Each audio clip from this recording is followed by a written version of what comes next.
This meeting open. It is Monday and it is the 17th of March. Will you please join me in the pledge? Pledge allegiance to the flag of the United States of America and to the republic for which it stands, one nation, under God, indivisible, with liberty and justice for all. Thank you. Thank you. Clerk Clark is out, and so Treasurer Fedewa is going to call the roll for us tonight. Can you all hear me okay? Because we're having some audio issues. All right, trustee Mojica, Here. trustee Lyman, Here.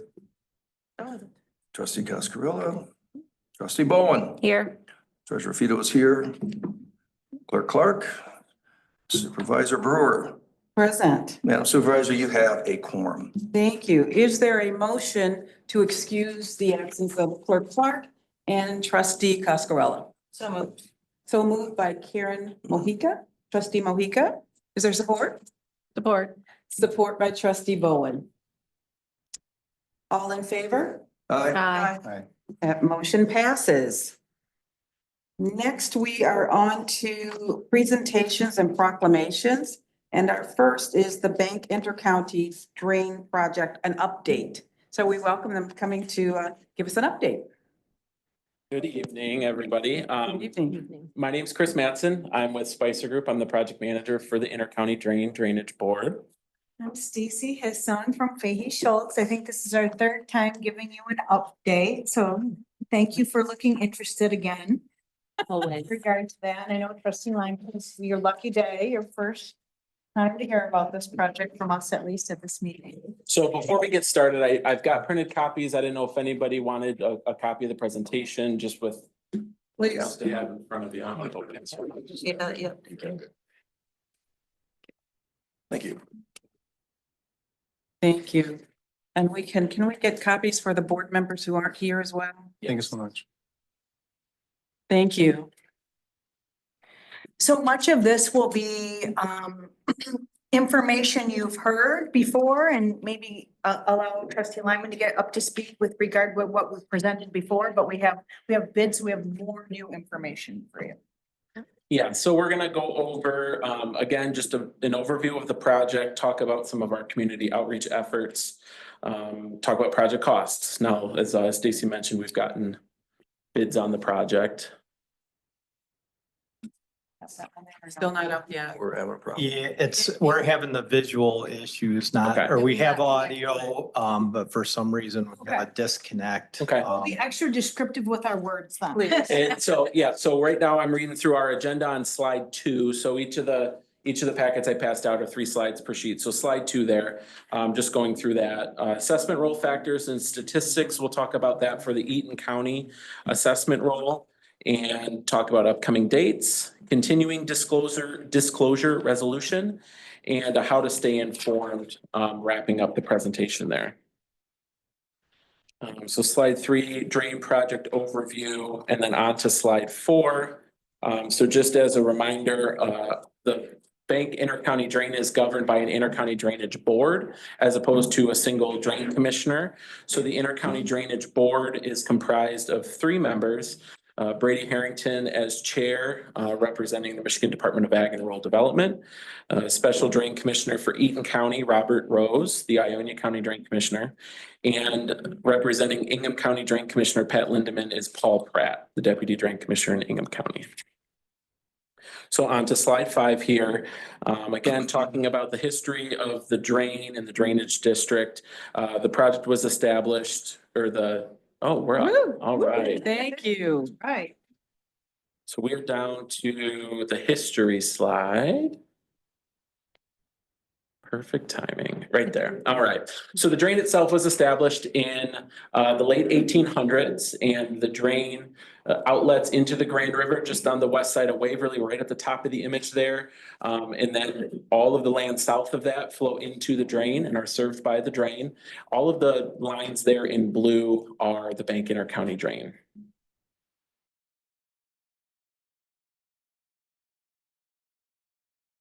And most recently, portions of the drain were replaced in 1949 and 1960. There are still pieces of the drain in the ground from 1922. The most recent extensions that were constructed are from the 1980s. So when you say there are pieces from 1922, those are the big pieces that form the main outlet, is that? No, it's actually the two pieces that form the main outlet were 39 and 49, so those are still pretty old. There's one pipe there from 1939 that serves the whole district from Saginaw Highway to the outlet. The 1922 pieces rather, are sections of the drain that were left in the ground as the drain was relocated to build subdivisions. So the outlet hasn't seen improvements in over 70 years. Just to kind of give just some context on the age of the system. So moving on to slide 6, talking more about the length of the drain. So this is our next slide here. The drain's about 8 miles long. And most of that length is in Ingham County. So just that next slide there, perfect. So most of that length is in Eaton County, about 3/10 of a mile in Ingham County as far as total length of the drain. On to the next slide, a breakdown of the drainage district. So the district itself is about 980 acres, just shy of 980 acres. Again, most of that, 901 in Eaton County, the remainder in Ingham County. Further breakdown there of the parcel count, about 1,900 parcels in the whole project, most of which again are in Eaton County. So moving next to the existing conditions. This is something that we like to share in just discussing the need for the project. The current system, which is represented, this is from Saginaw Highway again to the river. This is the outlet portion of the drain, is a 30 and 48 inch pipe. And the needs for capacity for the drain at Saginaw Highway in that same location is represented there in that graphic. So the drain isn't big enough to handle a 1-year storm, and the standard for this project and the goal for the design was handling a 10-year storm, which is about 3.4 inches of rain in a 24-hour period. So as I mentioned, a 10-year storm design was the goal of the design and what we've put out to bid. So that includes upsizing pipes, and at the beginning of the project, we were hoping for some regional detention to help make the project a little bit cheaper, and we are going to be building 3 regional detention basins as part of the project. So let's explain that a little bit. So why would we want regional detention? We spent a significant amount of money on property to build detention, because it's either detention or pipe size. You would think you bought a school, you tore it down, you're spending all that money. That's cheaper than pipe, significantly so. We estimated that it was approximately a $10 million savings in project cost to have regional detention versus the upsized pipe. So it's not only just the cost of the pipe, but how do you fit that size of pipe without the regional detention under the road with all of the other existing utilities? It's going to be more than tight as it is. And so that's why regional detention was crucial for this project. Right, and without the detention and being able to store all that water as it flows in, you just need to get it to the river without it coming out of the ground in that 10-year storm design. So let's move on to our next slide here. And so here, this is kind of we're starting to see the different divisions as they were bid in the project. So there's some different colors showing up on the map here on the screen. And essentially the project was bid out in 5 divisions. And what we did was looked at the type of work and the schedule to complete the work and the different phasing needed. And the first division, Division A, was an abatement and demolition contract that we let. The second division was all of the detention ponds.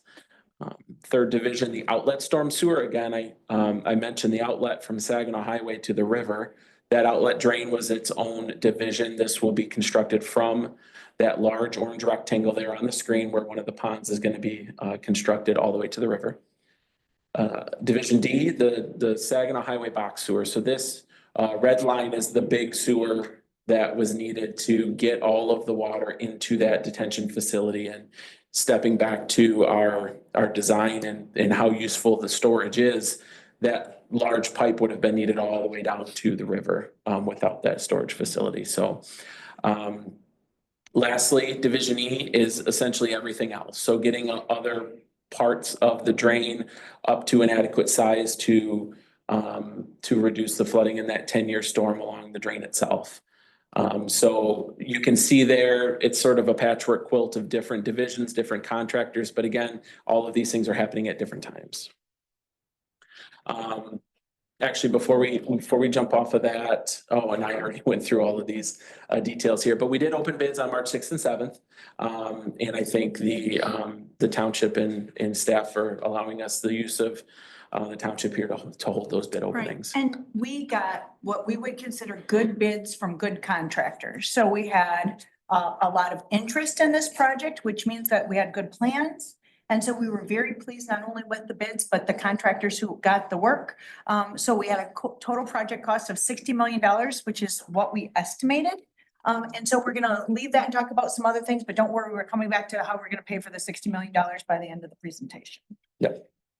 And one thing to note, in just looking at this division map with all the colors, a zoomed in version here on the lower half of the screen, is this work is the outlet for a lot of other systems in the area. So there's a lot of land to the west that is not colored over with these lines in the northwest portion, the central area there in the western side. So this is providing the outlet for many other systems. And I know the supervisor knows what I'm gonna say next, because every time we're here, I say it. So please keep in mind, this is not the solution to everyone's drainage problem. This is not a guarantee of no drainage. It is the first, for some people, it will be a significant reduction in flooding issues if they're right on the drain, but this provides an outlet so those tributary drains can then be fixed and worked on. And so again, I just want to make that crystal clear to everyone that if you're on a tributary drain, this provides you an outlet, but it may not be the work that you need on your tributary drain. Thank you for beating me to that. All right. So community outreach in our next section here. I wanted to start this off by just talking about our project website. So bankdrain.org is a website that we've been maintaining through a good portion of the project.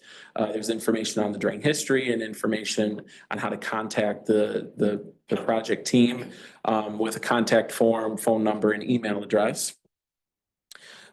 Going next to the next slide, there are a lot of resources on the website. So frequently asked questions and informational videos. Yep, scroll down just to that next one there. So what you'll find in the upper tab, the resources tab, there's been a lot of recordings of, they're kind of like PowerPoint presentation recordings about really specific topics. So they're digestible, shorter length presentations about specifics on the drainage district revisions that we did earlier this year on apportionments and how they're calculated and how they are how they're set and all the methodology that goes along with that. There's a question, maybe you have a question, Stacy? Sure. Yeah, just real quick. So what sort of public participation in accessing that website have you seen so far? I know that we have, so what goes along with this, and there'll be a couple slides on it, is the constant contact platform, which is how we reach out with information. And I think on our last email, which I think went out last week, I think over 60% of the recipients opened that message. And there's 230 some subscribers to that, to the website. And I don't know that we brought information as to exactly how many viewers we have on the website. We've sent out, and we'll go through the mailers and things. We've tried to bring attention to the website. But I should wear a pin that says, go to this website everywhere I go, because we'd like to have more people not be surprised by what's going on that website to obtain information. Yep. So our website is also going to host live construction maps. So you can see here on the screen, there was some winter tree clearing that took place. And what you're seeing is just how that looked for the relatively simple tree clearing project. And you can see the active areas, the completed areas, and if there were any pending areas, they'd be a different color. showing that these areas are upcoming. This will be a lot more robust as the different contractors start and different work items, showing detours and closures of streets throughout the project. So that live construction map will be an asset for those who want to really dive into the details. Quick Trustee question. Bowen? Yes. Is part of the cost of this project planting new trees at all? There's not a significant amount of restoration that includes planting trees. A lot of the trees we're taking down are growing into the drain tile itself. So they're taken down and they're left removed. Yeah, so within our easement, we're gonna have pipe and then we need to have the ability to, be able to access that pipe, so. Most of You the don't trees want that we're trees. taking down are over the top of the pipe. Okay, and you don't want trees No. again? Correct. Okay, Yeah, there's a large restoration effort to get, grass planted in these lawn areas, and landscaped back in, but not to plant trees over top of that pipe. Okay. So on to our next slide here is information on our constant contact. And this, again, is just a tool for connecting via email on the project. This information mirrors the construction updates that we post to the website. So you'll see information going out via email. That information is repeated in our construction updates tab that you'll find on the website.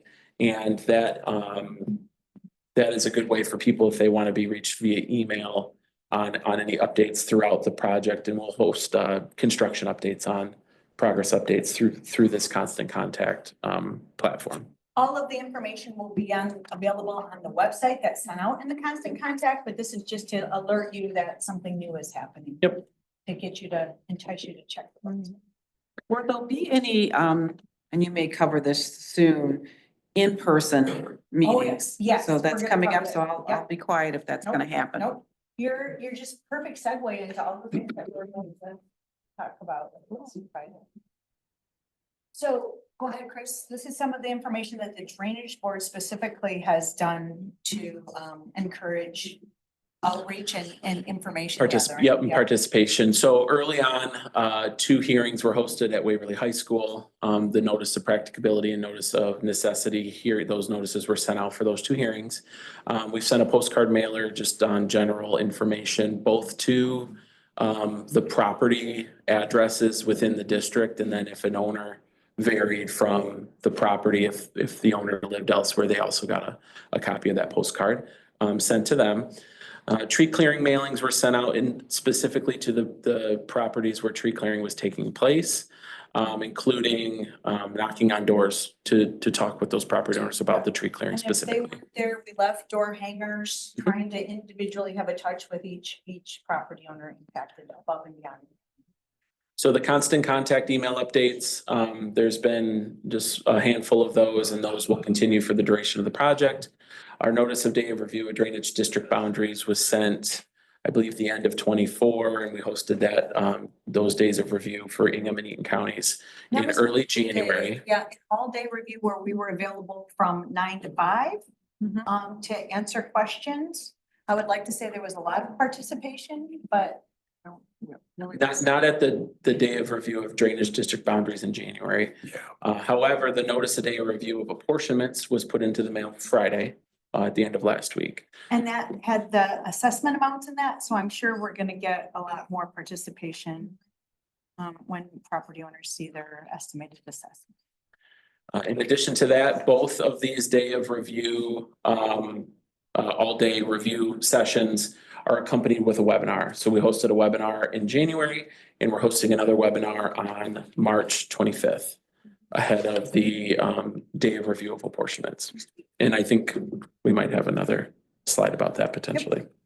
Will the assessments, now that you've mailed them out, will people be able to go online as well to see what their assessment is for their particular property? So the assessment amount for their particular property is listed on the mail.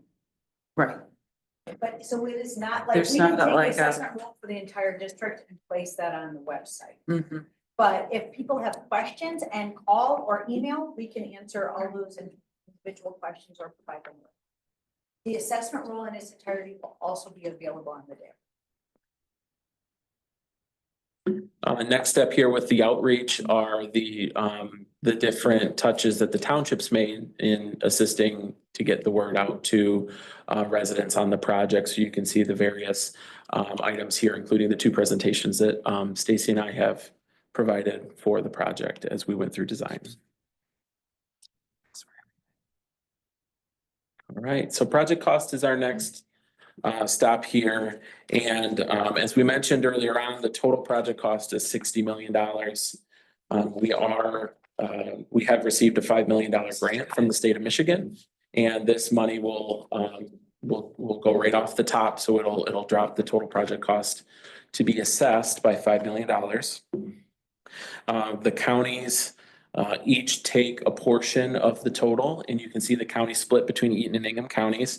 The function of assessing is very similar to regular county drains, and each drain commissioner makes a decision on an assessment roll.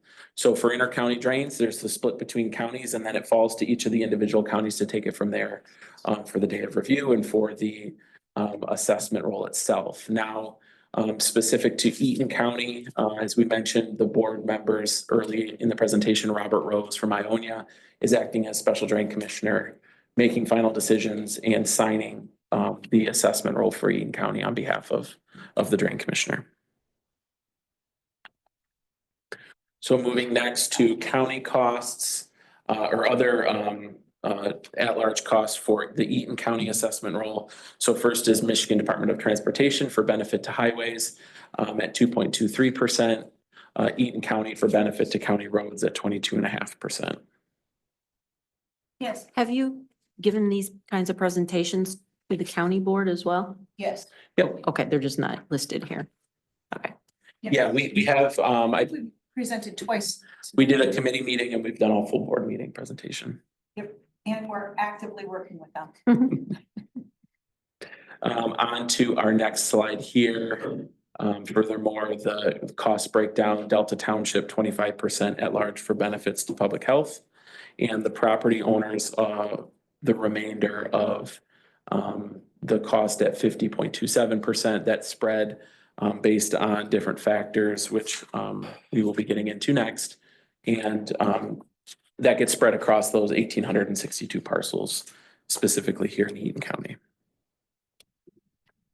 Okay, so the day of review is the opportunity to come and review your assessment with the drain commissioner, in this case, the special drain commissioner, and then the drain office staff and consultants. And those again were mailed on Friday. I'm not sure if those hit the actual mailboxes by today or not.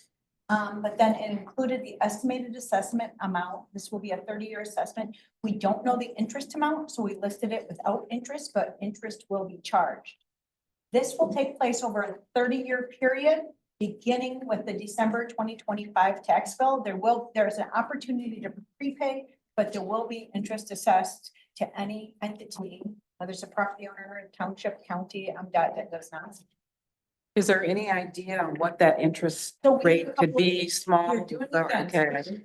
Sorry, just thinking about the cost, No, so. it's good, because it's gonna be jaw dropping, and so we wanted to talk to you about that. Okay, so assessment factors. For the property owners, there was a multitude of assessment factors, 5 different ones. So, I'm sorry, can you speak into the microphone sorry, for our? sorry. Thank you.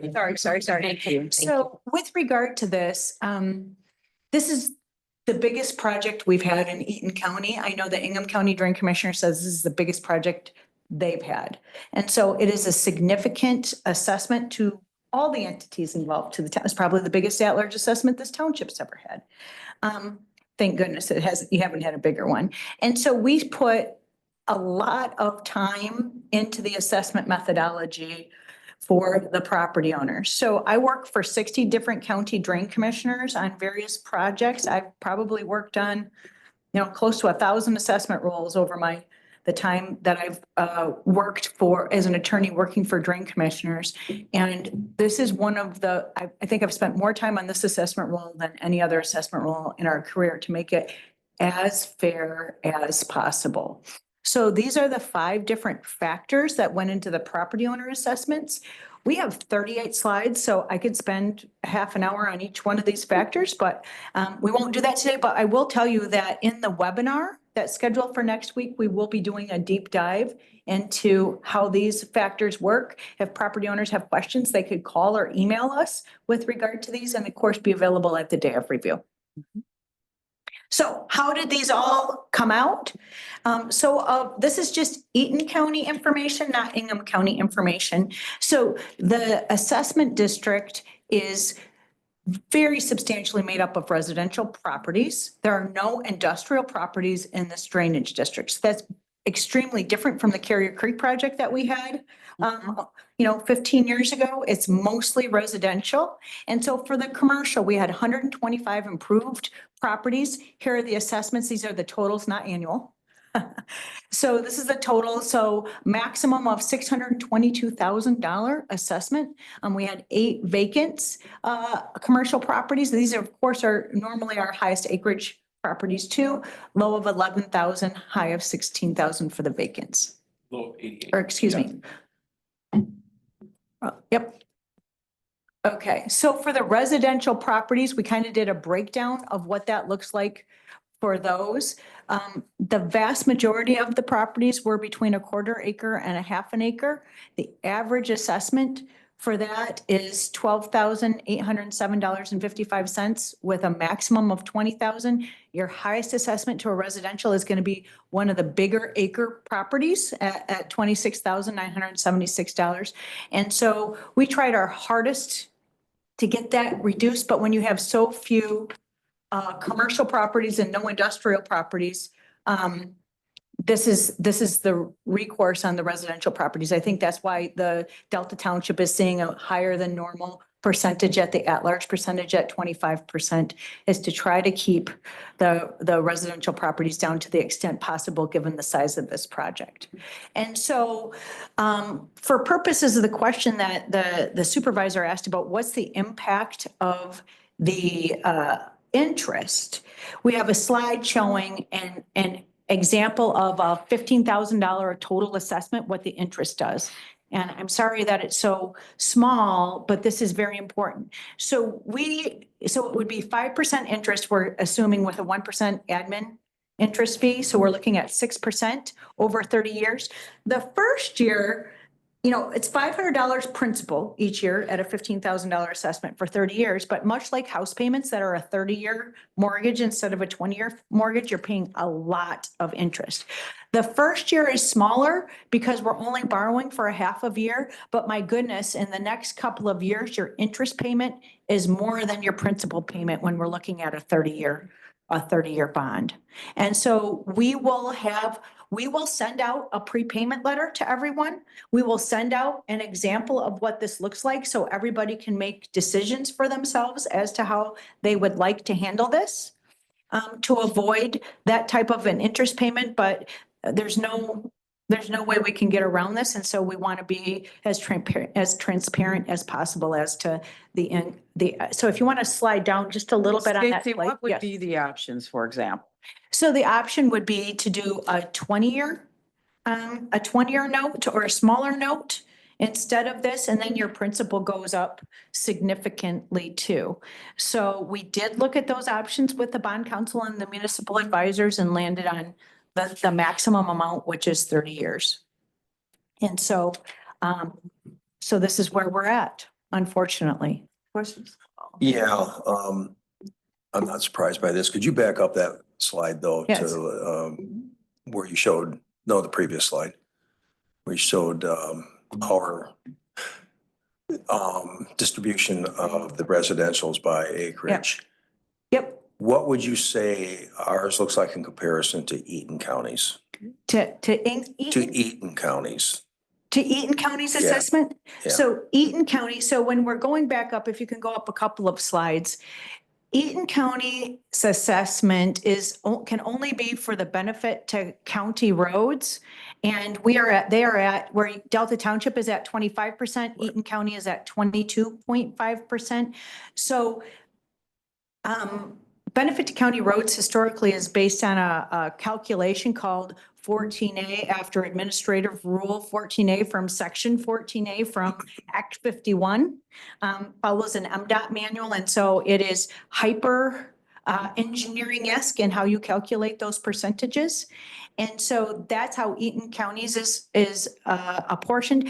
That is an unusually high number for the benefit for a 14A calculation.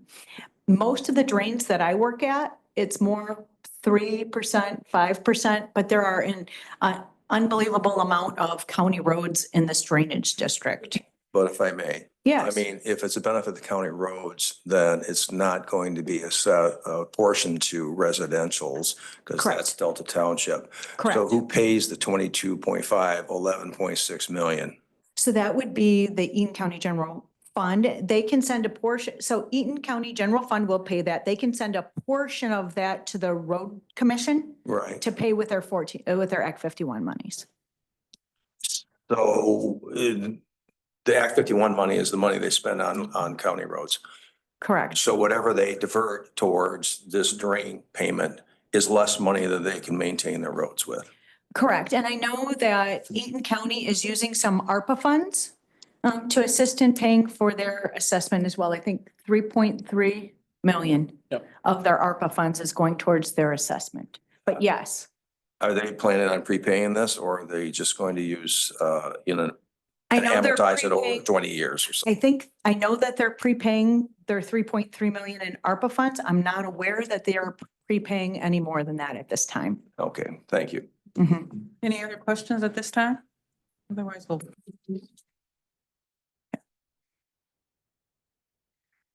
So after the day of review and the appeal period ends, we will be sending out prepayment letters with this example, perhaps an FAQ letting people know you can prepay your whole amount. You can even prepay part of your assessment to try to avoid some of that interest.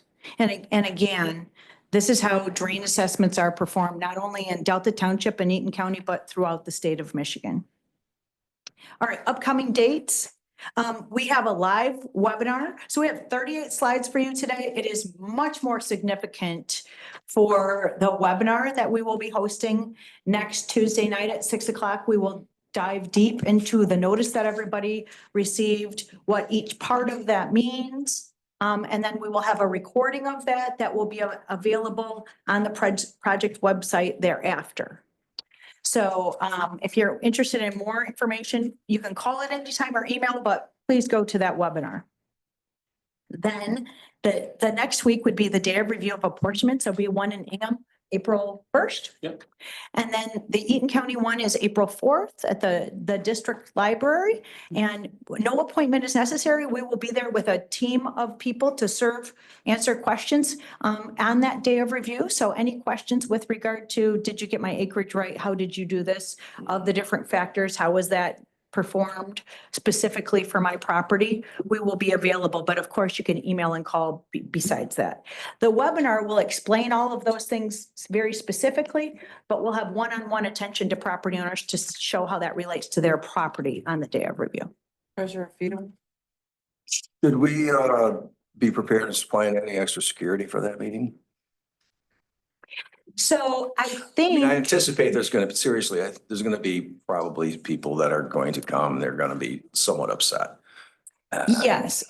And so we don't normally have people thanking us for their assessments and with regard to this year, right, treasurer. And so what we would like to do, we plan on having this staffed well, not security wise, but we do want to make sure that there's sufficient parking. And if we have lines, that there's sufficient areas for folks to wait. And so we will work very hard with your manager to ensure that we make it as comfortable for people as possible that day. And I would anticipate people are coming there, they're going to want to know specific information to their specific property. Correct. So. Correct. And we plan on having 7 stations in addition to people to answer general information. But if someone is on a time sensitive schedule, email us or call us and we'll set an appointment before that date to go through your specific project. And so no appointments are necessary for that day, but if you want to have somebody talk to you before that to go through it with you, we're happy to do that. Yeah,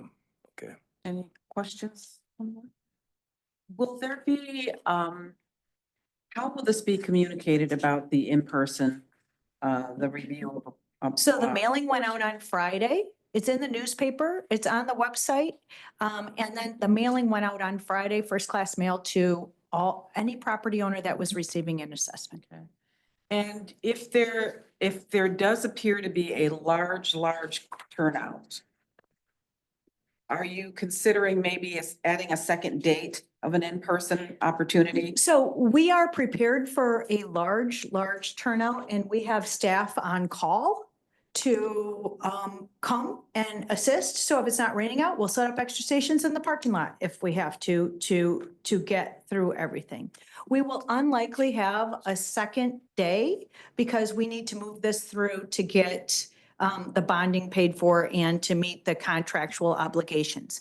But what we are hoping is that people come to the webinar to get the basic information and then take advantage of the phone call, the phone number, take advantage of the email, so we can give extra attention to their individual questions. Any other questions on the board? I think we just have a couple more slides. Okay.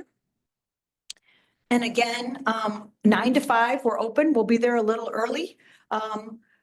Please feel free to come to that. But again, if you want an hour of our time, call us, email us, that's the best way to do that. Mhm. So I know, even though we list our phone number, we list our email on here, who do they feel most comfortable calling?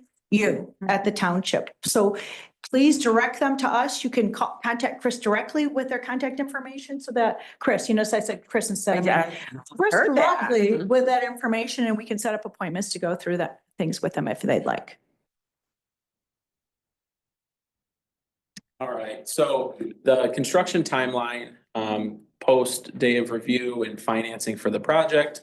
You can kind of see a breakdown here from 2025 to 2029 is the expected duration, and you can see which divisions for which years will be active. So 2025, starting June and July of this year would be the demolition abatement, pond construction and outlet drain A, B, and C. And then you can see the different divisions of the project moving through after that. So that kind of gives you a sense for which divisions and which contractors will be working when. So again, just another a mention of the constant contact and the construction updates. We'll be sending these out on a regular basis throughout the duration of the project. And here is a sample. I believe this was the email that went out last week about the day of review of apportionments in Eden and Ingham. And I know, so we utilize Dickinson, Wright and Budzinski and Company with regard to financing for this. And I know that they forwarded a continuing disclosure resolution that's necessary for financing and provided that to the board. I'm not sure when the board is ready to deal with that, but we did want to mention that one is necessary. And then after that is how to stay informed. Once again, our constant contact on our website. Here's the QR code for that again. And we'll have that, of course, available at the day of review for property owners and as part of our prepaid letter as well. And then the next slide, I think that's it. It's just our contact info for the Yep. project. Yep. Treasurer Fedowa? Thank you. I just wanted to thank you. Your outreach of information and providing this has been stellar. And I couldn't imagine anything being done better than what you have so far. So I just wanted to give you that vote of appreciation, from this board member. I don't know how you could have done anything better than what you have done. Nonetheless, as you know, you've been through this before, people will say, this is the first I've heard of it, and what's going on here? But you've been down that before. So again, you have crossed all the T's, dotted all the I's, and I think it's very commendable. Thank you very Thank you. much. Treasurer. I think Treasurer Fedor said it well, at least for me. You have been here, you've told us the good, bad, ugly, nice.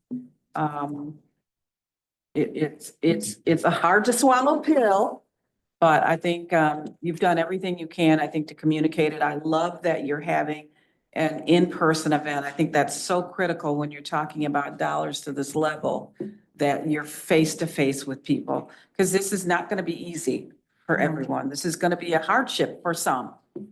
And so I'm delighted that you're putting yourself there to address it. I've put it on my calendar. I want to try to make it through there that day. I will be there during that day. I don't know the time span yet. Because oftentimes people will think Delta Township's doing this to me. But you know, we know how these things happen, and the community needed this. This is a need, and it's being addressed, and it's hard that it's at such a cost.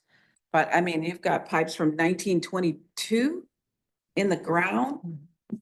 That's a little bit of a challenge. So I do appreciate personally that you've come here time and time again. You've been very clear, very upfront with us. This is the pain point today, and we appreciate you coming in. Trustee Mohica. Hopefully I asked this question correctly, but thank you.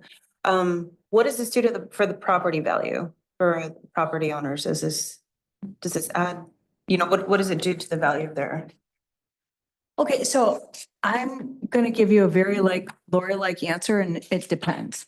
Okay, you wouldn't expect anything different. And so so the assessment is based on contribution to the drain. And so you're gonna see the assessment rule varies differently so you and someone with a quarter acre parcel in one part of the district is gonna have a very different assessment than a quarter acre parcel in a different part of the district, depending on how that's specifically gonna impact your property in terms of relief and direct contribution. And so there are gonna be some homes that are right on the drain that were flooding, and if they wanted to sell their property, would have to disclose that they're flooding.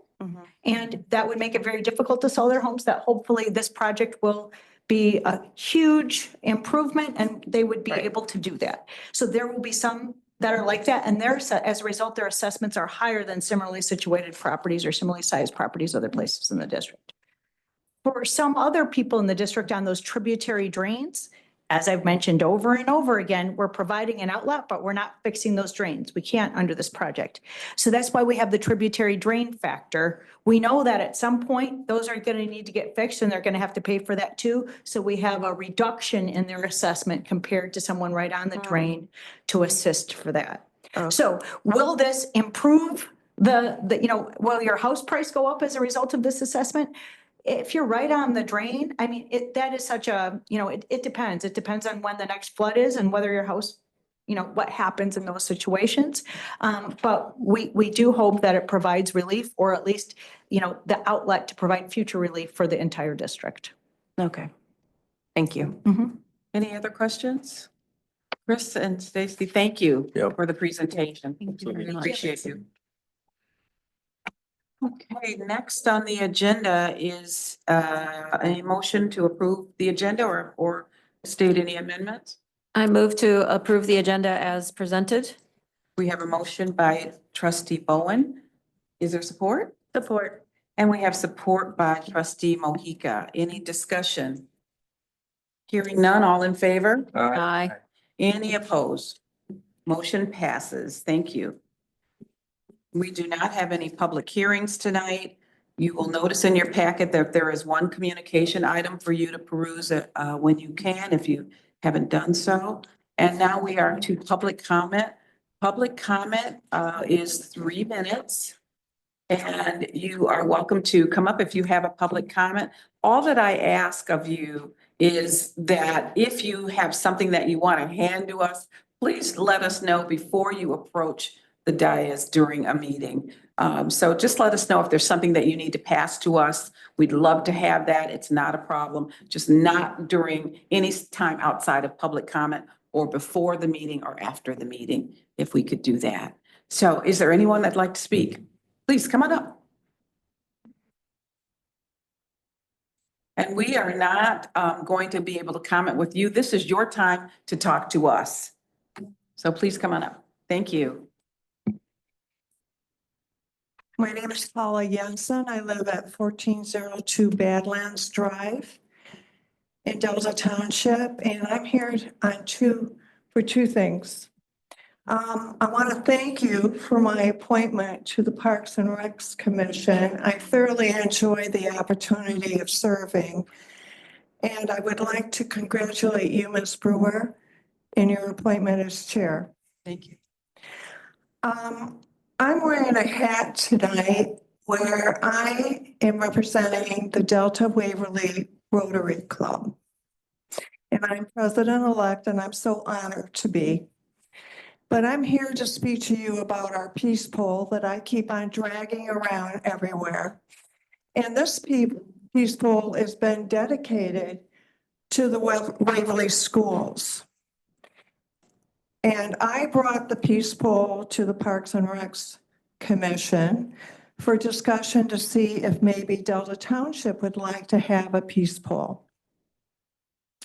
There's no financial investment of this peace pole. I'm the grant writer at Delta Waverly. It costs about $350 to have it made.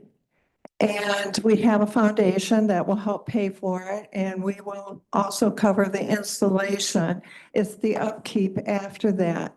This peace pole can have up to 8 different languages. And what does it say, Mike? May peace prevail. And our Rotary Club has made a connection between mental health and peace. People are more peaceful, they're more mentally healthy. So the school district has decided that they would like to have a peace pole, and I'm hoping that you would do the same. Fonda was at our Rotary meeting where we gave the spiel, so thank you for being there, Fonda. So I need feedback if you're so inclined, so I can move forward in writing the grant. And, but I need a destination of where that peace pole should reside. And, that being said, please let Marcus know. He knows how to find me. And Brian, thank you for taking my phone call. And I sent you a link surrounding it, but it makes a statement on our community about peace. We see so much violence around us, and we need to promote a very positive message. So if you have any questions, please seek me out. I'm happy to answer them. My name is Paula Jensen, and thank you again for letting me serve on Parks and Recs. Thank you, Paul. Thank you, Paula. Thank you. Any other public speakers tonight?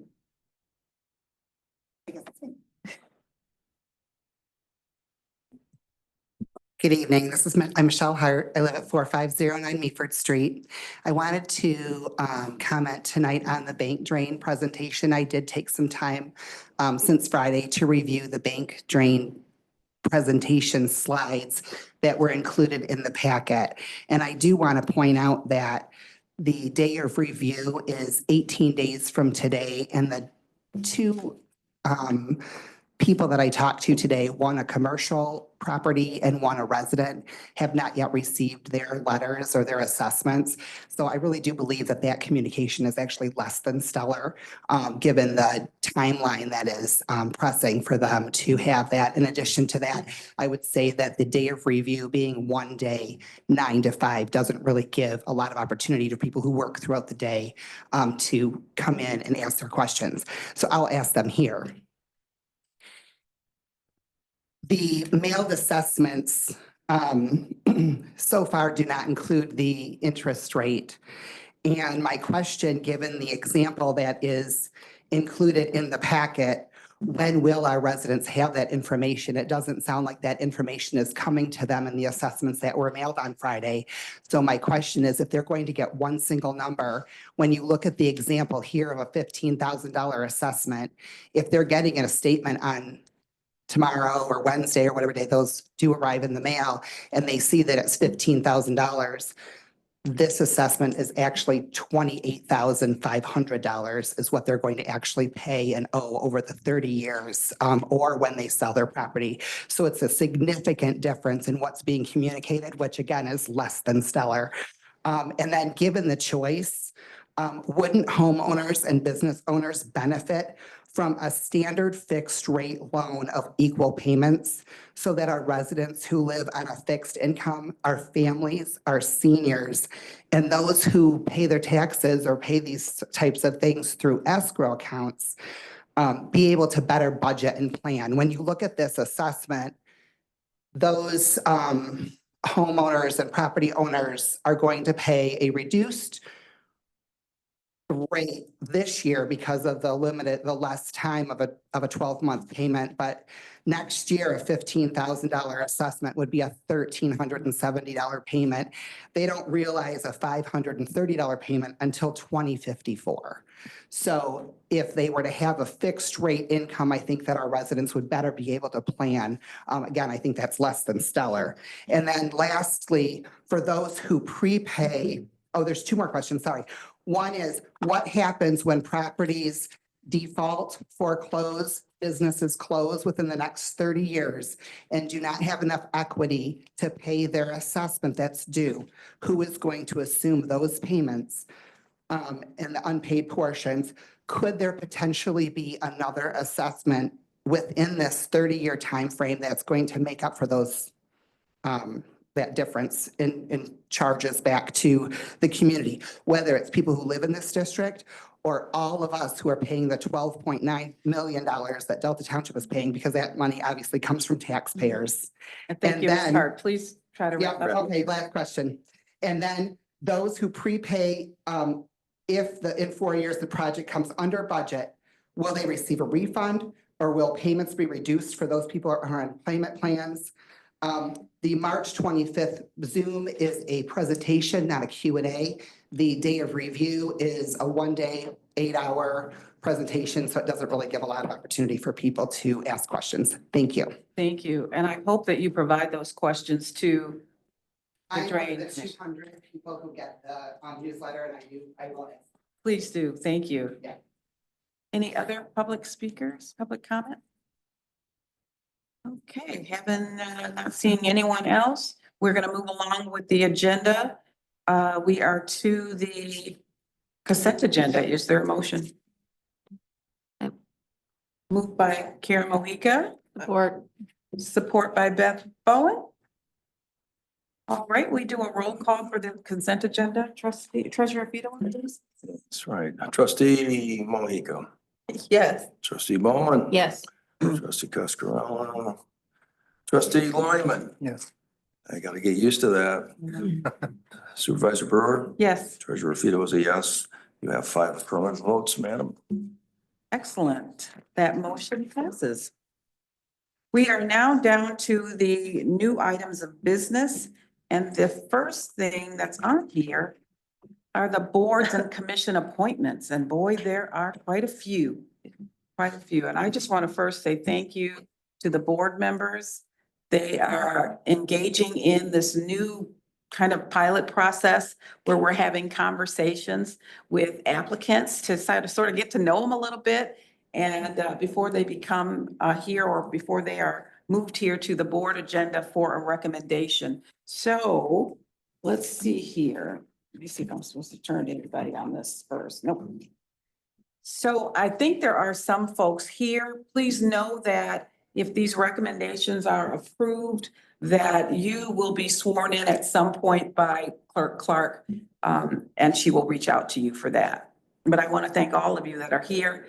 The first, let's see, there are several appointments on here. I think we're going to move them all as one. There's one recommendation at the end. There's David Corey for the zoning and signboard appeals. There is Andrew Cox for the Economic Development Corporation. For the Planning Commission, we have Doug Kaczynski and Bob Weldon. For the Parks Recreation, we have Lonnie Lee, Mike Egan, and Sarah Kenter. So if you are here, just stand real quickly. If you are here and I called your name. Thank you. Thank you for your interest in specials. Thank you. Thank you. Thank you. Is there a motion? I'd like to make the motion. Please go ahead. I move that the aforementioned persons be appointed to the identified township board or commission, and that the clerk is hereby directed to send notification to the selected individuals informing them of their appointment. Is there support? Support. Support moved by trustee Bowen and supported by treasurer Fedewa. Any discussion? Yes. I was honored to sit in on the interviews with these candidates, and I have to say that I am so happy that we have so much talent, so much enthusiasm, so much participation from members of the community. We have two people on here or three people who are brand new to being on our commissions. So great to have new blood, new ideas. We had one person move from Parks and Rec to planning. So, utilize those skills in a new and different way. Really happy to see business owners, teachers, different people from different parts of our community come out and sit on our boards and help us make this a great community. So thank you. I really enjoyed the interviews. Any other discussion? All in favor? Aye. Any opposed? Motion passes. Thank you, and congratulations to all of you. Thank you. We really appreciate you. We truly, truly do. Okay, let me get back to my agenda. The next item for us under new business is the appointment of boards and commissions policy. Over the past couple of meetings, we've been talking about making some revisions to the policy because it hadn't been reviewed in quite some time and there were some gaps. As policies get older, there is always an opportunity to do a refresh. So I'm going to turn it over to Manager Reed, who's going to tell us a little bit about what we have. Thank you, Supervisor. I think you covered it pretty well. We discussed this at the last board meeting. We took some of the comments from the board members and made some adjustments in it. Red line version is in your packet as well as a clean version. So just interested if there are any other comments or changes that need to be made. Okay. I believe Treasurer Fedewa has a recommended amendment for us to consider. Yes, Treasurer Fedewa? thank you, Supervisor Brewer. I wasn't here at the meeting when you talked about this last time. So when I got back into town, I took a look at it, and I think we're all in agreement that what we want to do to reinvigorate and refresh these boards and commissions is the outreach for new talent and participation and diversity of experiences, to come and participate in these appointed boards and commissions. So in looking at this, there were some improvements as far as, expectations of participation and training, for example.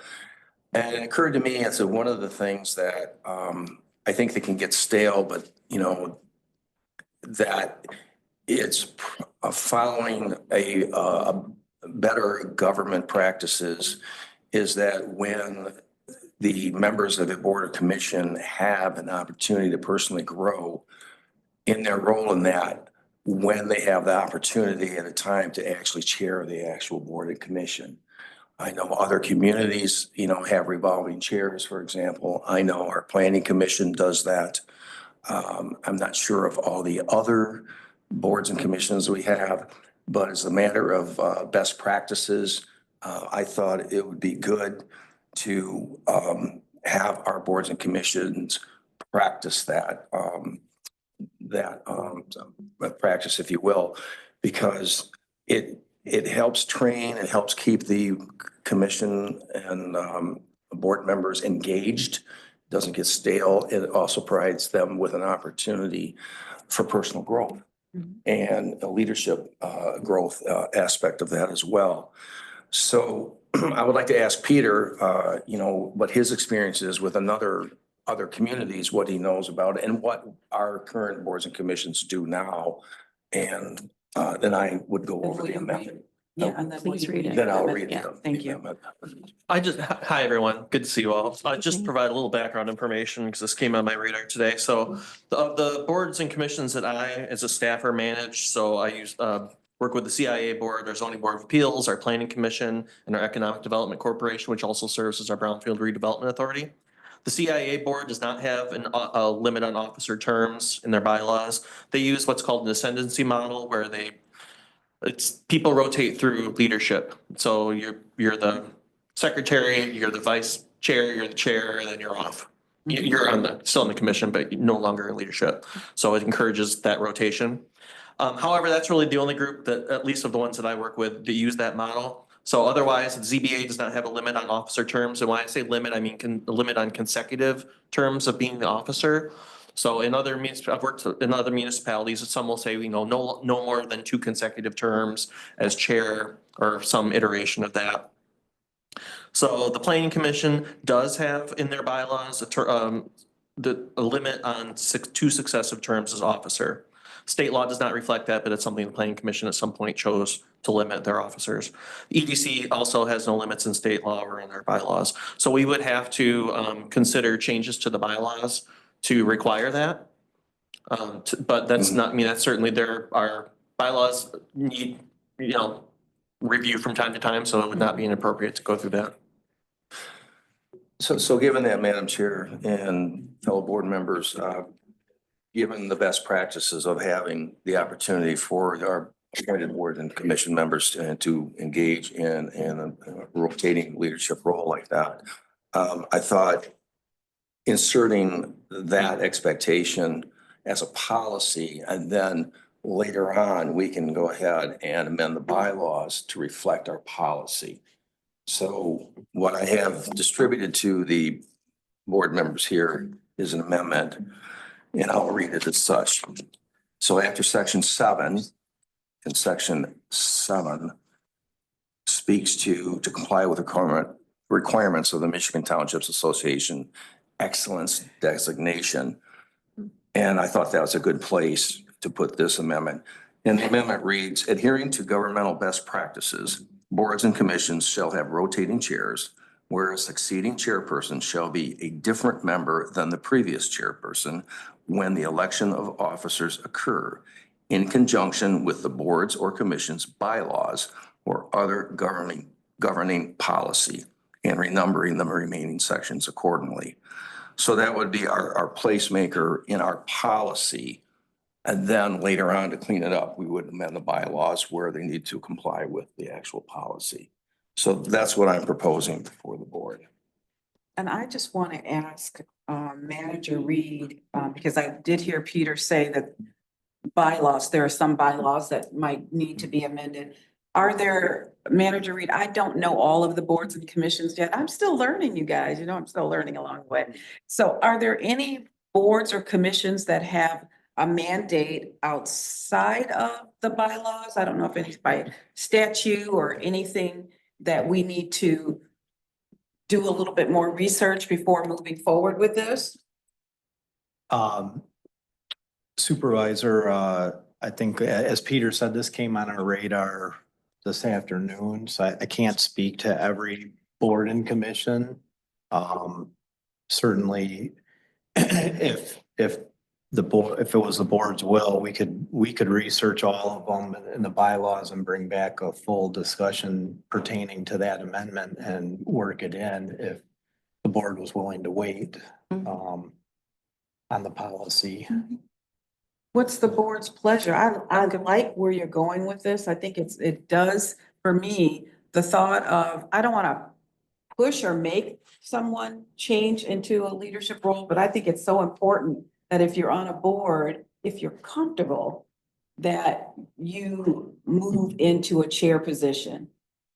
So I like the idea of, and it's not a make, I like the idea of saying there should be limiting that chair position to 1 year. Is that what you're doing? And then it would rotate to the next person and the next person. I just want to make sure that there's nothing from a statute that would If I may. prohibit us from doing that. if I may. Yes, of course. This isn't saying that the vice chair would then succeed the No, chair. it's just naming It's- a new chair, Yeah, it's just, it would be up whatever to, procedure it they would be do. up to the individual board or commission to choose amongst themselves who are able and willing to do that, but it just couldn't be the previous chair. Mhm. That's not saying that they couldn't alternate, so you'd have a chair this year and then I would be chair next year, and then you'd go back to being chair if that was what the board or commission wanted to do. But it is saying that you just are not going to have a chair that's going to be there almost permanently. And it's an opportunity for those members to actually participate in a greater role, to expand their own skill sets. And I just think that it makes for a better board and commissioner member Mhm. as well. I've witnessed it in the planning commission for example. And I thought it's worked very well. I know other municipalities do it as well. Now, I don't think we're gonna find anything new that's gonna change anything with this thing, but what we can do is we can wait till the next meeting if you want. And And then, give them an opportunity. right, to sure, but Double check it before. yeah, and just We do hold this vote on over to the that? next meeting. Trustee Bowen?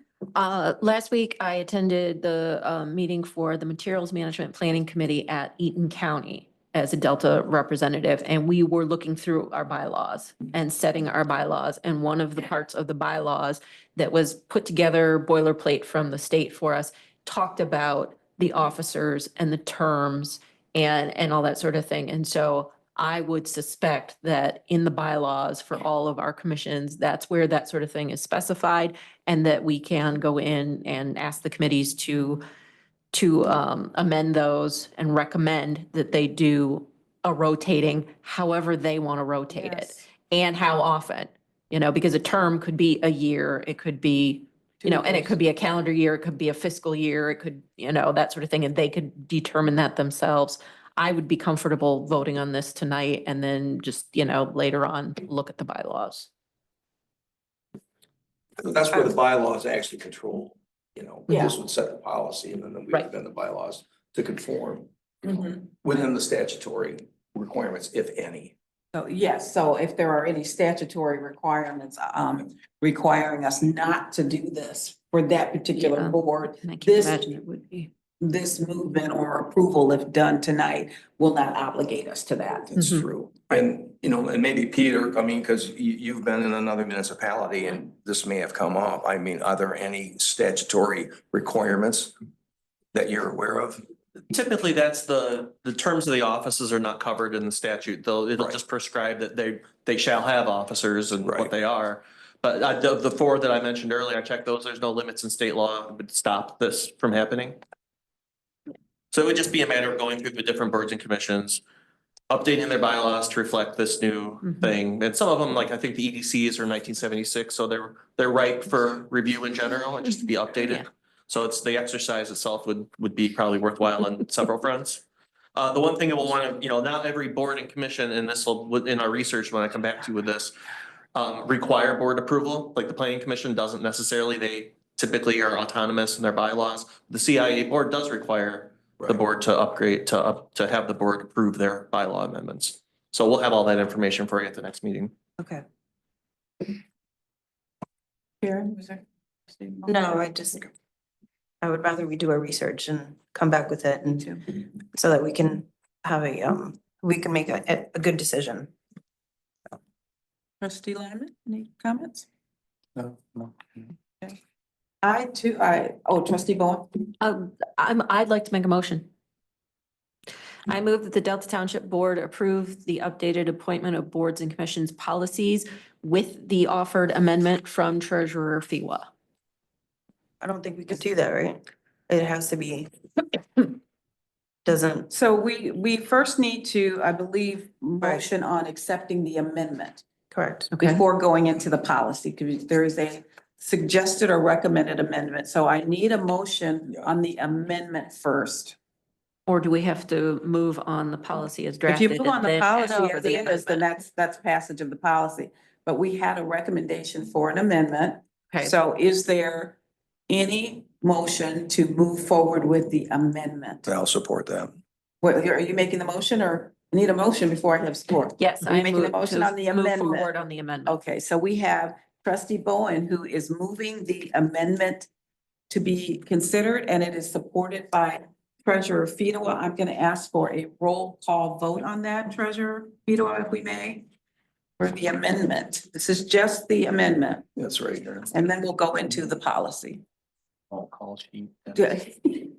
He's got He's one. just got attendance sheets. Yeah, that's all it Um, is, attendance sheets here. Hang on, I think I got another one here. Yeah, I just, Want to use an attendance sheet? attendance. Can we use one of those or not? I think I have an extra one. But not here. I will improvise, There you go.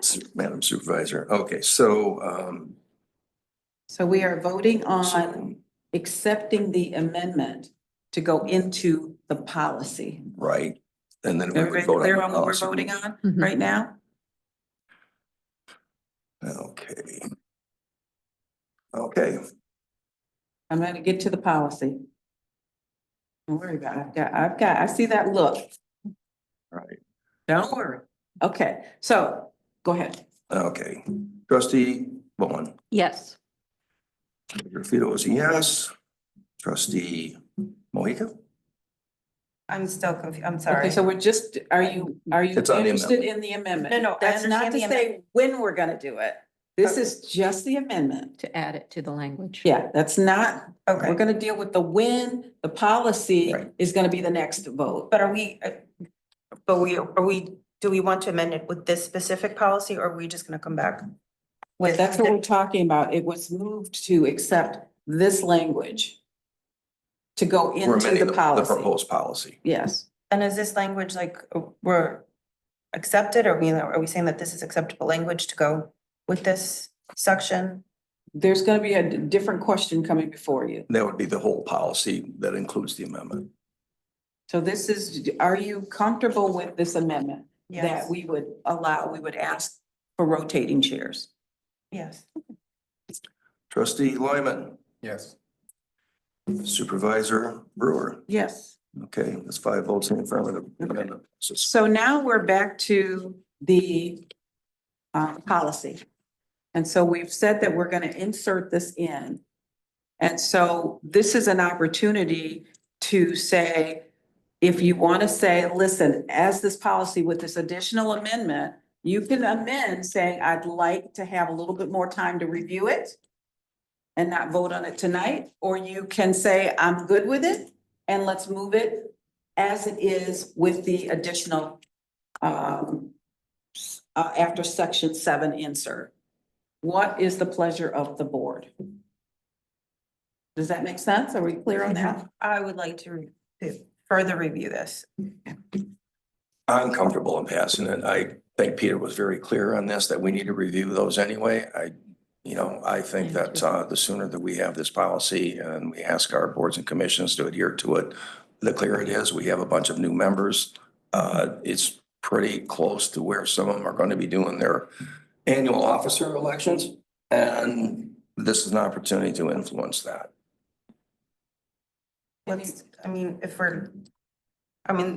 If we wait, it's only another couple weeks. What's the difference in coming back just to? I'm asking for the review. I just want to make sure that that I understood it correctly. So I'm not saying no, I just want to say, can you come back 2 weeks? Let's review it. And, okay. So what is the motion that, No, is there a No one motion has to ask for something I'd different? like to make a motion. I move that the Delta Township Board approve the updated appointment of boards and commissions policy as amended. Support. It has been moved and supported. All right, so all in favor? Aye. All in favor? Aye. Aye. Okay, so we have 4 ayes. Aye. Motion passes, but what I'd like to say is to give administration time to do their homework. So the effective date of this policy, I want to make sure that our team has time to do whatever research and let us know if there's any thing that needs to be tweaked at all. Is that fair enough? Sure. Fair enough for everybody? So can we have can we have a timeline on that? You are pushing it tonight. Well, I just think there's no need to This is draw it not- out. I The think. thing is, this is not the highest priority for township. I think the effective date is tonight Mhm. as of the vote, so it's in effect. What we'll have to go through all the bylaws. So we'll have to do that, judiciously. I don't know how it affects things like the library board. We have several boards with very few members. We have the tax board of appeal that's only had 3 members, is very technical, and I believe we've had the same chair for a lot of years on that. So there are some different nuances to a lot of these boards.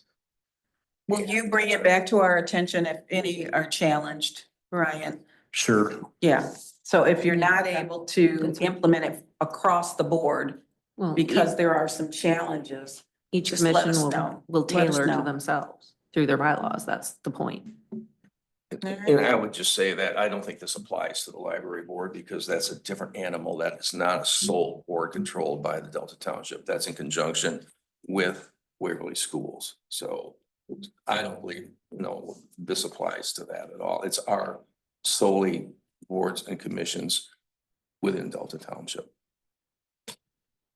And we include the district library There, board it's in the in here. board appointment policy. It's in here. So Well, that's the, We- that's, okay. we will do the research and determine what effect this will have on all that and how many bylaws we'll have to rewrite and go Well, from there. and I'd entertain exceptions in that case as well. So, Well, we- So, We'll bring it back. sure, thank you. That's all I was saying. I just want to Yeah. make sure that we make sure we. I look at agree. everything. If there's something that prohibits us from doing it or Yep. makes sense for us not to do it for that particular board. And I'm saying too, with it having an effective date today, I still want to make sure that the township staff, which has a heavy plate, has the time to do that work. There's other things above that. We all get that, so. All right, Brian? Yeah. Okay, so we are through the appointment of boards and commission policy. Thank you, Treasurer Fedora, for that amendment. We are now to the manager's report. Manager Reed. Thank you Supervisor Brewer and board members. Just a couple quick updates. Just a reminder, MML is this week, so myself and several staff and I'm sure several board members will be there on Tomorrow? some on Tuesday and some on Wednesday. We did get confirmation that Rep. Whitwer and Senator Anthony will be at the legislative breakfast, so just as a heads up. With that, the MTA annual conference is March 31st through April 2nd. Two good events coming up. And then we did have a discussion on a township state of the township address and setting a date for that. I guess I turn it over to Supervisor Brewer Thank you. to talk about that. Thank you, thank you. I would like for our board to host a state of the township. And that would allow us an opportunity to share our vision and have meaningful conversation with the community, with all of you and those that are out there, and with some of our partners that we work so closely with. It's an opportunity for us to talk about the accomplishments and what we've done, and talk about where we are today, and then also talk about what challenges or opportunities we're going to be facing down the road. There are some things we're going to be dealing with over the next year or so. And we want to start that off with having, or I would like to start that off with having a state of the township. And I'm proposing that take place right in our newest building, which is our sheriff's substation right here on what we call the campus here. And so I just think it will foster community engagement. it will promote accountability. You all are holding us accountable, as you should. And we want to talk about what we're going to be up to, what we're doing now, where we are, and that sort of thing. So I am proposing that we look at a date in April that gives us time to put it out there. We've got a mean machine of communicating here through the township. And I'm proposing or suggesting April 8th or on Monday, is that the 14th of April, where we would normally have a community of a whole meeting, that we would instead have a state of the township communication gathering is what I'm proposing. And I just needed to talk with you about the date. So I welcome my colleagues to talk about it and see what date might work best for most. It's hard to get everybody, that I know, because you all have extremely busy schedules, as do our community. This would be like at 6 o'clock, and it would be just a few minutes of presenting, and then we'd have more interacting with each other, and you go, that kind of thing. Real traditional state of the township type of address. Any questions? Yeah. So I just want to be clear, are we going to do more of an agenda followed by maybe limited like Q&A type of timeframe, or how? If If we do it between like 6 and 8, something like that, is that what you're thinking? It's like 6 to 7. It's very short. If you've Okay. ever seen a state of the state or Mhm. state of the nation or state of anything, it is a very brief session. It is where the leadership is saying, this is where we are. My thoughts is that I would talk for 5 to 10 minutes. But my talk would be based on information from all of you. There's 3 areas that I want to cover: what we've done, where we are, and what we might be facing as challenges or opportunities in the future. So I'd be asking you all, and to give me what you think I should cover in that very short period of time. This is not where we're going to snooze somebody to no end. It is a very short presentation. And then the rest of the time, it's like a reception. And it would take place, as I said, my recommendation is I would like to have it over in our newest building. Anytime we can promote our newer space, we should. So those are the dates that I'm looking at. I know we typically would have used to meet on the second Monday. So I thought that might be a good time to do it. And it is very short. It is not a lengthy, it is not a meeting. States of states are not meetings. They're simply community engagement opportunities. And that's what this is. But not like a town hall where No. we do Q&A with the entire The panel audience. desk. Because we're gonna be doing like a housing town hall type thing. Mhm. That's gonna be coming up for us, where that is more engaging. This is really saying, here's where we are. And we value you. We're here, we're telling you kind of what we've done. We're kind of telling you the status of where we are now. And then here are some things that you're gonna hear us talk about over the next year in terms of opportunities and challenges for the township. So that's really it. Very traditional state of address. I'm okay with Tuesday. What did you say, April 8th? April 8th, we have a meeting April 7th, I believe. So that's back to back. So that's why I said, or April, the next Monday after that, which we would have normally had a cow meeting, but we're not doing the cows. So that Monday would have been a meeting that we would have normally met. Yes? You're pointing at Peter. Oh, I apologize, Peter. So we'll work it out. We'll work it out. So those are the Either of those dates work for me. Treasurer Fedewa, I'm sorry, I didn't mean to cut you off.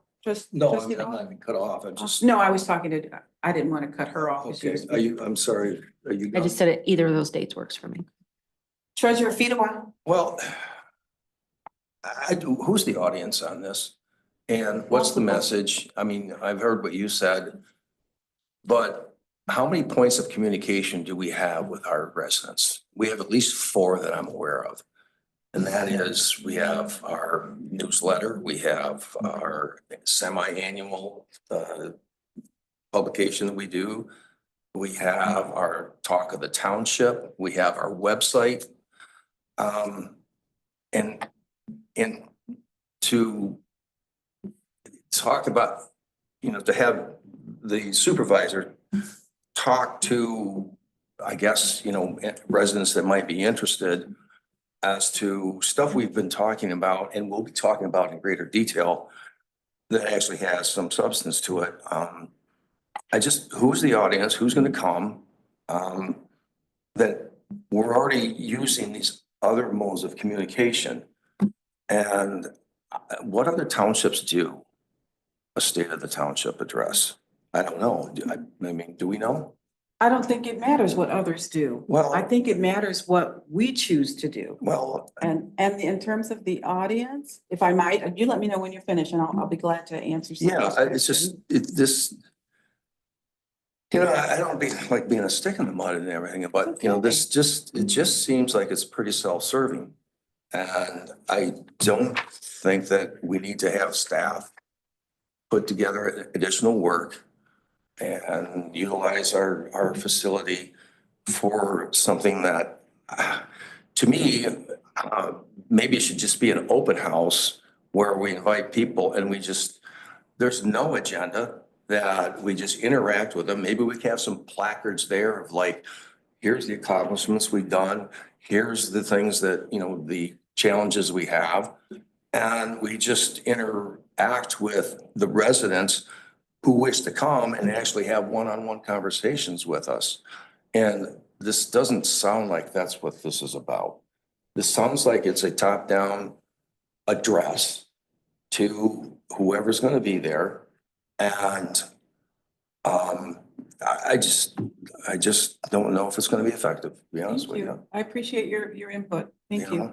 you. This is not limited to our residents. We would be inviting some of our partners in the region, the counties that we work with, that we team up with, that we do things with. So I'm not limiting it to our residents, which is awesome. It is going to be broader than that. The invitation will be broader than that. And this is an opportunity to express some of the things that I talked about earlier, where we're going to talk about our successes and we're going to acknowledge our challenges and where we're going to outline future goals. And I think it's okay to be different. I think it's okay to do something that other townships don't do.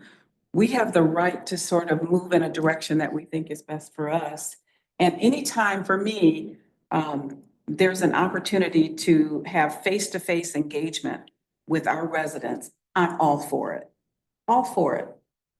What we say is from this collective. It's not a top-down message. It is a collective message where these are the categories I think we should be touching on. And so what I'm asking of you tonight is there a date that, do you like the 14th, or is that the date?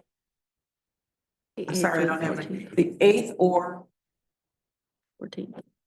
14th. But I appreciate your feedback. Thank you. Supervisor, Yes. can you be more specific about who these partners are? You saying like we partner with CAP on our housing We stuff do, like or? Eaton County, or if we have Tri-County, Mhm. the areas that we spend time with. And this region, we're a very regional Mhm. county and township. So we would want to invite them, whether or not they come or not, I don't know. But I would want to extend an invitation to the very people that support us, that we partner with, that we have conversations with, that make this township so rich and a place to live, work, and play.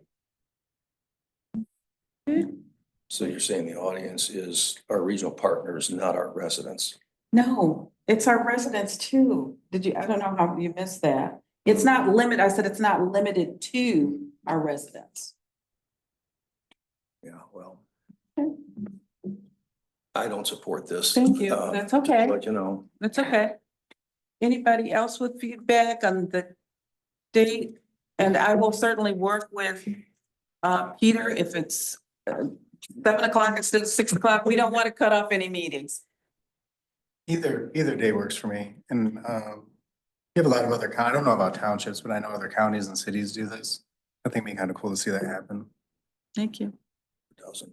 I choose Tuesday, April 8th. That's for me, and then that way we're done with our agenda to the Yes. following.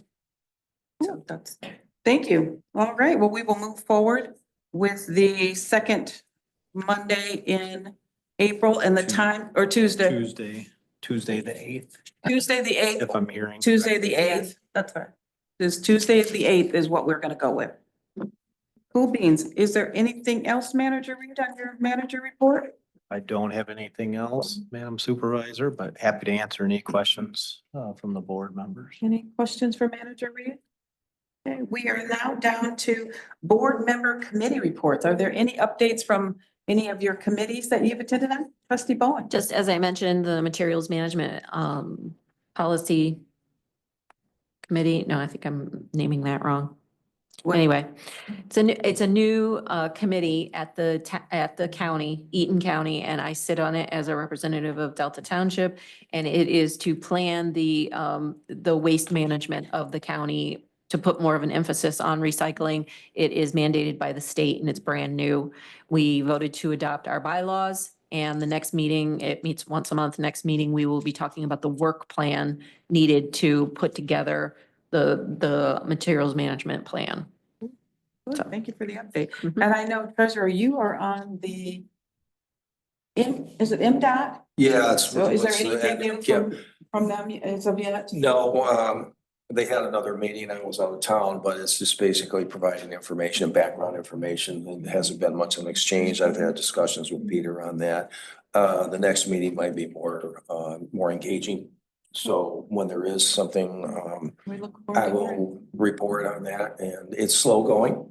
I was telling you, some of the participation is dropping off from what I can tell, but that's to be expected. So, Well, we look forward. yeah, this is not gonna be a quick process. No, it's huge. Yeah, so. Thank you. Any other comments from any boards that you're sitting on?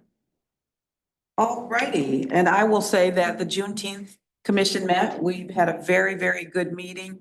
We're working on making plans for what we hope are going to be some fun activities for Juneteenth here in the township. We are now to Committee of the Whole, and we're going to kick it off with Peter, who's going to talk about short-term rental, the draft ordinance. Thank you Supervisor Brewer. To anyone in the room that doesn't know me already, my name is Peter Menser. I am the Planning and Economic Development Director here at Delta Township. And I'm pleased to be that. So this is the state of short-term rentals in the township. Thank you. That's recording. Audience of one, a joke. Okay, so in your meeting packet tonight is a draft ordinance on short-term rentals, but I want to kind of put it in context for everyone, because it's not following the discussion back in October. And I recognize the distance from now to October. The direction at that time was that we wanted to keep, we didn't want to the community did not want to regulate the number of short-term rentals or necessarily where they could go. We wanted to draft a standalone ordinance outside of the zoning ordinance that did not require a special land use permit, that really focused on regulating the use and ensuring that it doesn't negatively impact surrounding property owners. And this goes back to really addressing some of the issues that this board has seen with short-term rentals, kind of the worst, I mean, frankly, the worst case scenarios that we could have seen between one, kind of, I'll call it a party house, that, and in both cases, we got lucky in the sense that they kind of resolved themselves. The party house is no longer the party house, and I don't know if it's sold or what the story is there, but we were able to avoid that is an ongoing issue. And that was, I think, not last, it was last summer. Mhm. And then we had a house on Wardell. There's a private road on the river that is a very secluded area that has a very limited kind of access. It's the kind of place that if you go there, everybody knows you're driving down the road, everybody's watching, because it's not a frequently traveled road. You have to go back for a specific reason, like you live there. So, and that, in this case, again, the property sold and is in now like a long-term property owner's hands. So that issue in the context of a short-term rental, was resolved. So that has happened since the last time we spoke. However, the issues still persist as to if this were to come along again, we have the same, as of today, we have the same regulations in place as we did before those two situations.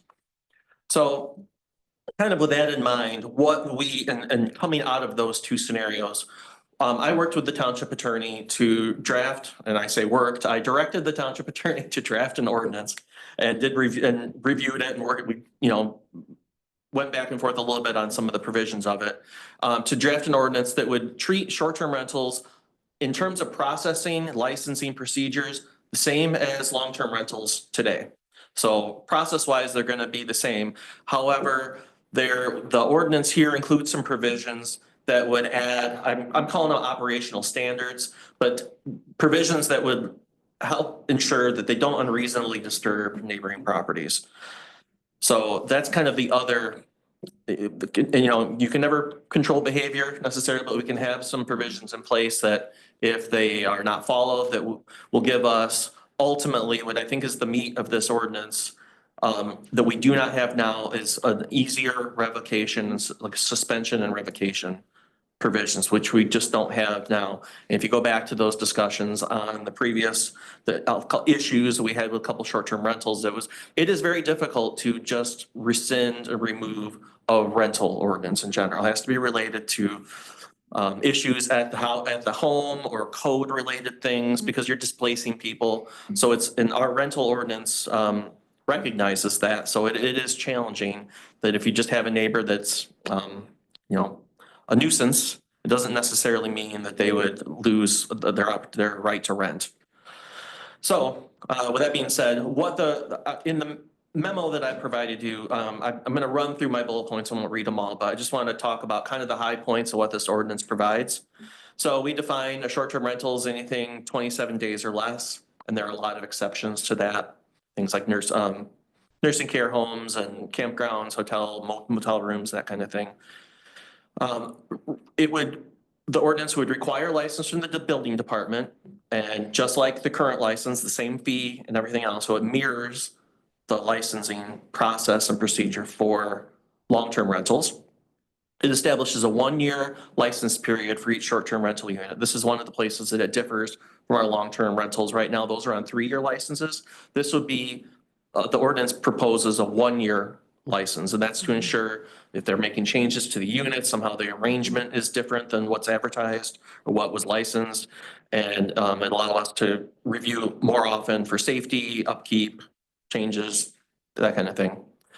It maintains the same calculations used for long-term rentals to determine total number of occupants in a given building. So that's based on the size of the buildings, or size of the bedroom in the unit. I'm gonna go back here. Just at that. Sorry, you're not seeing, I'm moving around on my screen here, but You're fine.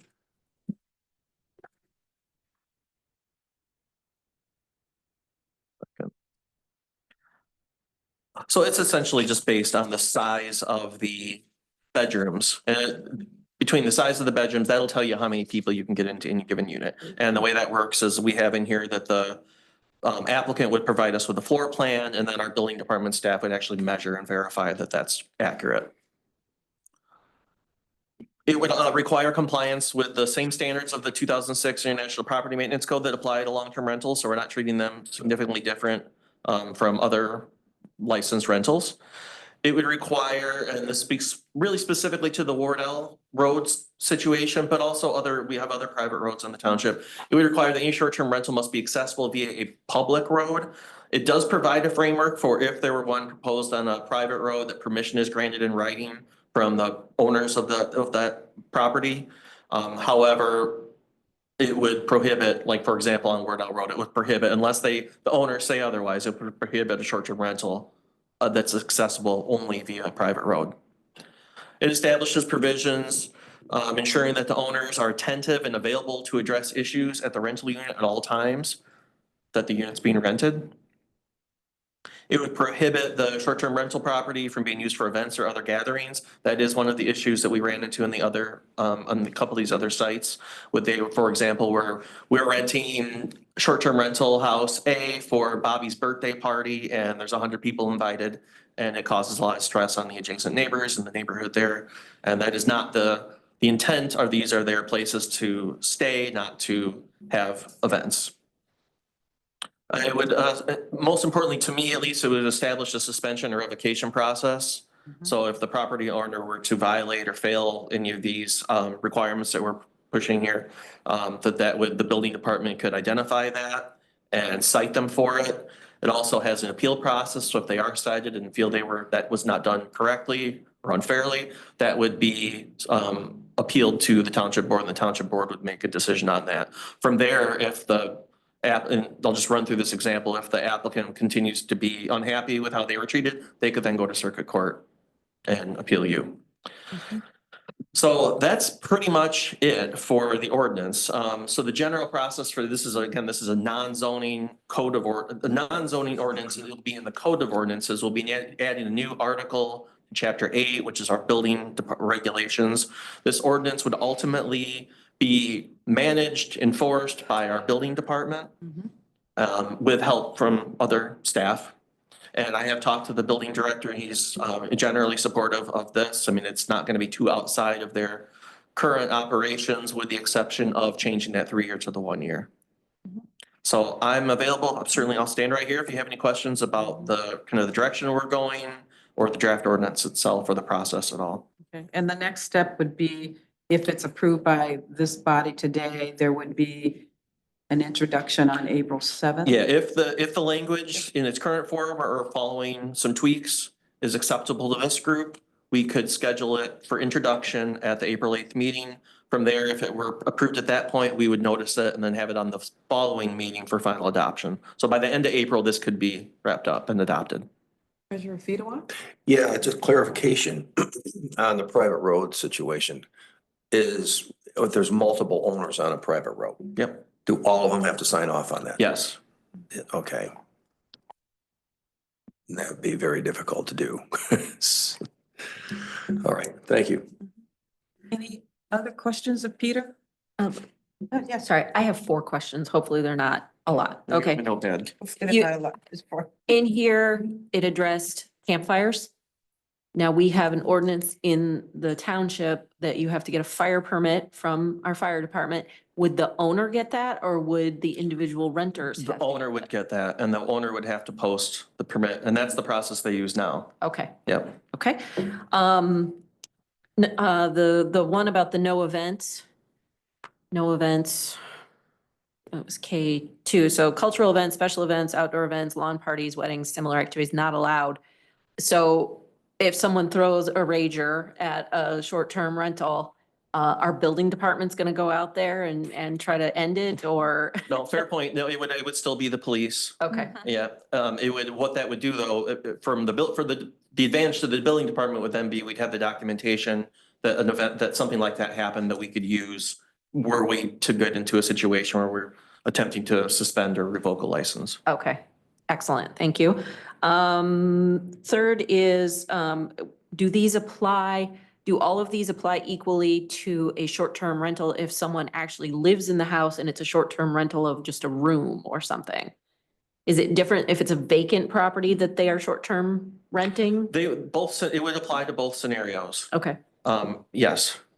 And we do have both, and I included a map in your meeting packet that shows kind of a current day. I included the staff memo from back in October just to ring everybody's bell that what was going on then. And the map at that time, we have since lost a couple, the one on Wardell being one of them and a couple others. But we do have both types, both standalone homes and there are units within homes. For example, the Nick, if anyone has 9477 Nixon Right. Road is a perfect example of one where there are bedrooms in the home that are short-term rentals, but the owner lives within the house as well. Okay, so applies to, so my last question is, why don't we charge more? That's to be determined by the board. We That's right. have the same fee schedule as long-term rentals, just to treat them as equally as possible. I But that's- think we should ask for more to discourage abuse, to encourage responsible owners that if they're gonna do this every year and they're gonna pay for this license every year, and they're gonna make a lot of money off of these short-term rentals, that, we should get our cut. Thank you. Any other questions, trustee Bowen? That was it. this time? That was all four. Thank you, Treasurer Peter. Yeah, just a comment on that. That's assuming they have full occupation, you know, they're gonna make a lot of money. And I don't know if they would or not. If the owner is living in the house and they're renting out rooms, still a primary residence and it gets the property tax exemption for the primary residence, I assume? I, assuming so, yeah, I haven't looked into that, the tax implications of this. Yeah. So I just don't know if that was ever anticipated in the law that you're renting out your house, you're living in it, but you are, you know, using it as a primary residence for income tax purposes, when actually it's a business. So that's the question I have.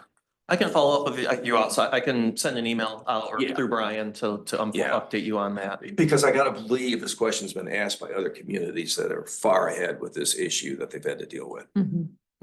I appreciate that. Thank you, Peter. Thanks. Any other questions? But your question was, Well, if you're a to add it property as- owner, you live in the property, but you're renting out rooms and you still are getting that, Homestead. that homestead property tax, you know, as your primary residence. You know, it's actually a business now. And so has there been any adjustments in law or anything like that, that diminishes that they're not, I don't know. I don't know. Maybe the law hasn't caught up with the practice yet, which I suspect is the case, but I'd appreciate what you don't let Yes, us know. yep, will do. I'm sorry, I guess I was just asking because if you add the STR as a special land use permit, wouldn't that kind of tie in with being a business or something? Okay, forget it. Just come back. I was interpreting this a little different, but It is a business. You okay? yeah. Good. We have trustee Lyman. Yeah, I had a question. Does the 1 year licensing period that you referenced in here, is that something that Oh. the building department decided, or is that something that other municipalities do, or how's that determined? That was determined by really between conversations with myself and the attorney. I did loop the building department and they were fine with the more frequent inspections, but I don't think they felt strongly one way or the other. It was something for us to make it a little, not necessarily onerous, but to get our foot in the door on these units more frequently than wait 3 years, just to ensure that nothing significant has changed. I have seen it in other instances where, you know, bedrooms pop up in a living room, for example, and they're renting to more people than were anticipated. So that's the intent behind the more frequent investigations or inspections, I can call them. Yeah, that's actually kind of what I was gonna ask about next, is that the changes that you're referencing, aren't those changes, wouldn't they be in a building inspection anyways, if there's enough structural change?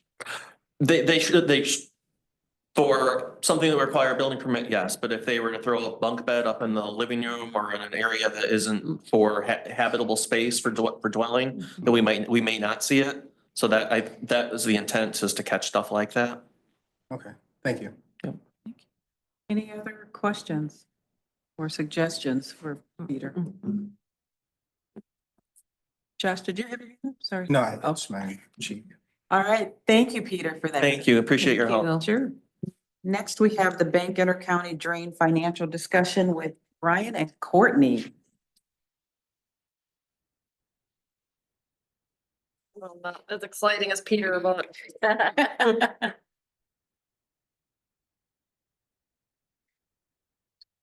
Chair, so we obviously had the presentation from the bank drain. This was the first time that the township really had a.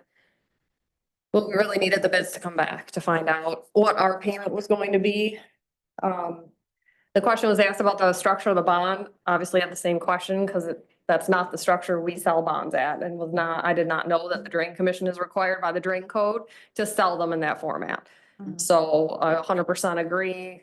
It was pretty eye-opening for us because our payment would range from like 700,000 in the first year to over $1 million for the first 9 years. So we understand, and it would basically double the cost of the project for us. So 12.9 goes to, but it would basically double it over the term of the 30 years. It's really the 30 years. That's what just makes this very challenging. So we just provided an update memo on what we're looking at to try to figure out how we're gonna make this work.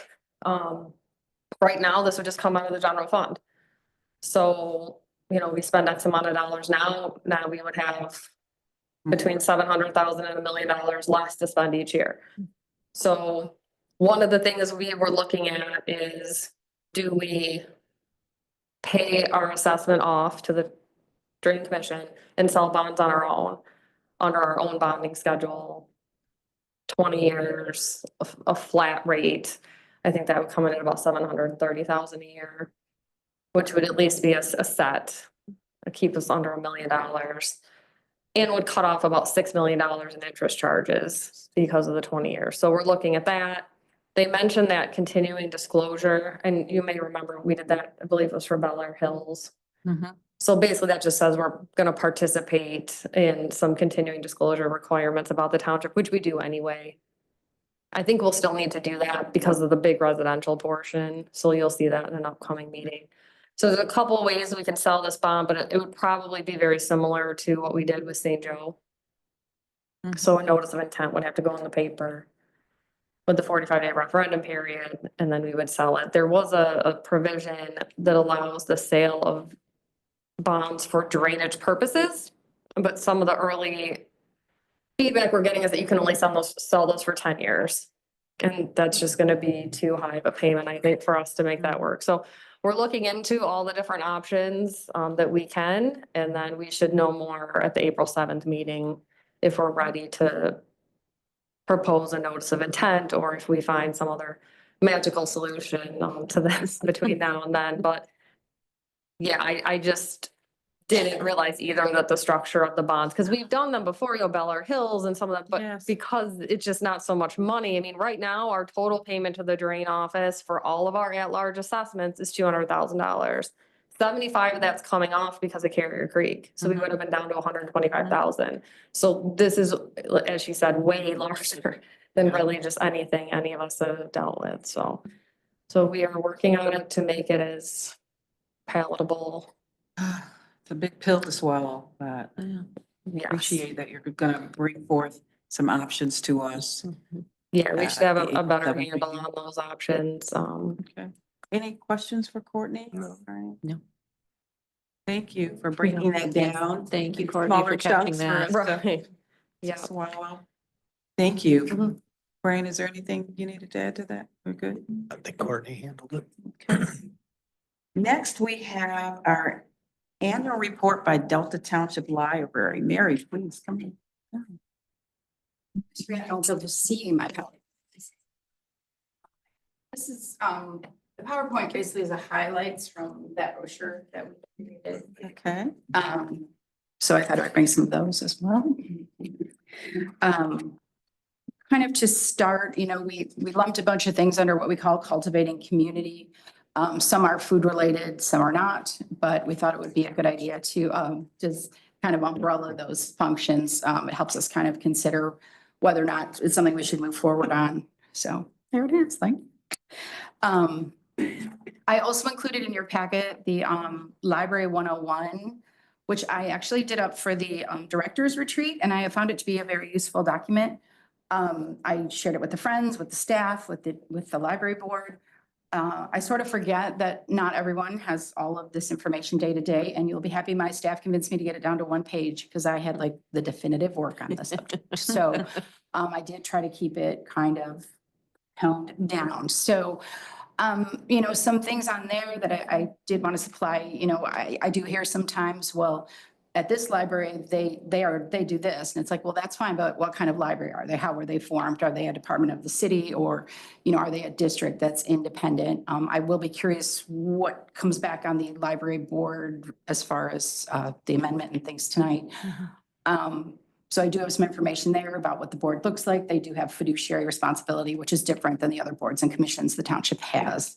One thing under funding it kind of blew up my weekend. It was state aid is only 2% overall of our funding, but the executive order all but eliminating the Institute of Museums and Libraries takes away that piece. So the direct funding is manageable. I can find that in my budget. The indirect aid, MELCAT, Libby, the cooperative spending that we're used to statewide, the databases, all of that stuff is only guaranteed paid for through the end of September. So we are subject to every funding freeze or random act of a pen. So in the previous administration, they did zero out that budget in the line, but we had friends on both sides of the aisle. I mean, libraries, we're pretty beloved. I just worry that's not going to happen this go round. You know, some things in there about library use and how the First Amendment guides that, and a little bit on Michigan library privacy law. So that was basically that. If you have any questions about that, we can get to that, but I will move on to the PowerPoint. The first slide that we have, well, the second slide, I guess, is on our nutrition-based resources. So we started doing some food programs with the mobile kitchen cart that I put together a couple of years ago, where Courtney had to send me an email and ask why I was buying all those knives. So they've been hugely popular. The waiting list fills up immediately. We have wait lists, or the registration fills up and we have wait lists. We have a little free fridge where it's fun in the summer when people who get a lot of extra things in their garden, which has never happened to me, that they put them there for to share with the community. So that's been nice. The grab and go meal kits, we've been doing that for a long time with the food bank. We are really worried about some of these things and what that federal funding piece looks like for our partner organizations as well. So it's going to become a point of what can we still offer, what realistically can we do, you know, in the confines of our budget to kind of make up for some of those gaps in service that are forthcoming. Do you have any idea when you might know what those limitations, if any, are? No, Funding? depends on the day, I think, at this point. I mean, you know, I was here before Melcat, you know, I mean, like we may do, you know, you figure out a way to get things done. We are really good at doing more with less, not even the same. We just decide to do more. So it's not always to our benefit because then we tend to do too many things. And then once you pull those back, that's, you know, it's not always a good conversation to have. So I think it's going to be as things come up. You know, right now we have good partnerships with, I guess, U of M, Sparrow. I'm not really used to saying that. And, you know, the health department and, like I said, the food bank, all these organizations that, you know, do receive some federal funding along the way. So we don't know, you know, I have a feeling we're just going to get a call. Like, I know we're supposed to be there Saturday, but you know, we don't have the staffing for that. So, and then we will adjust. So, Absolutely. yeah. Cool. As I was saying, Partnerships for Public Health does include our health hub. I do have the slide at the end that which tells kind of what how much we've handed out. It's been very popular. There are all sorts of things in there, personal reproductive care.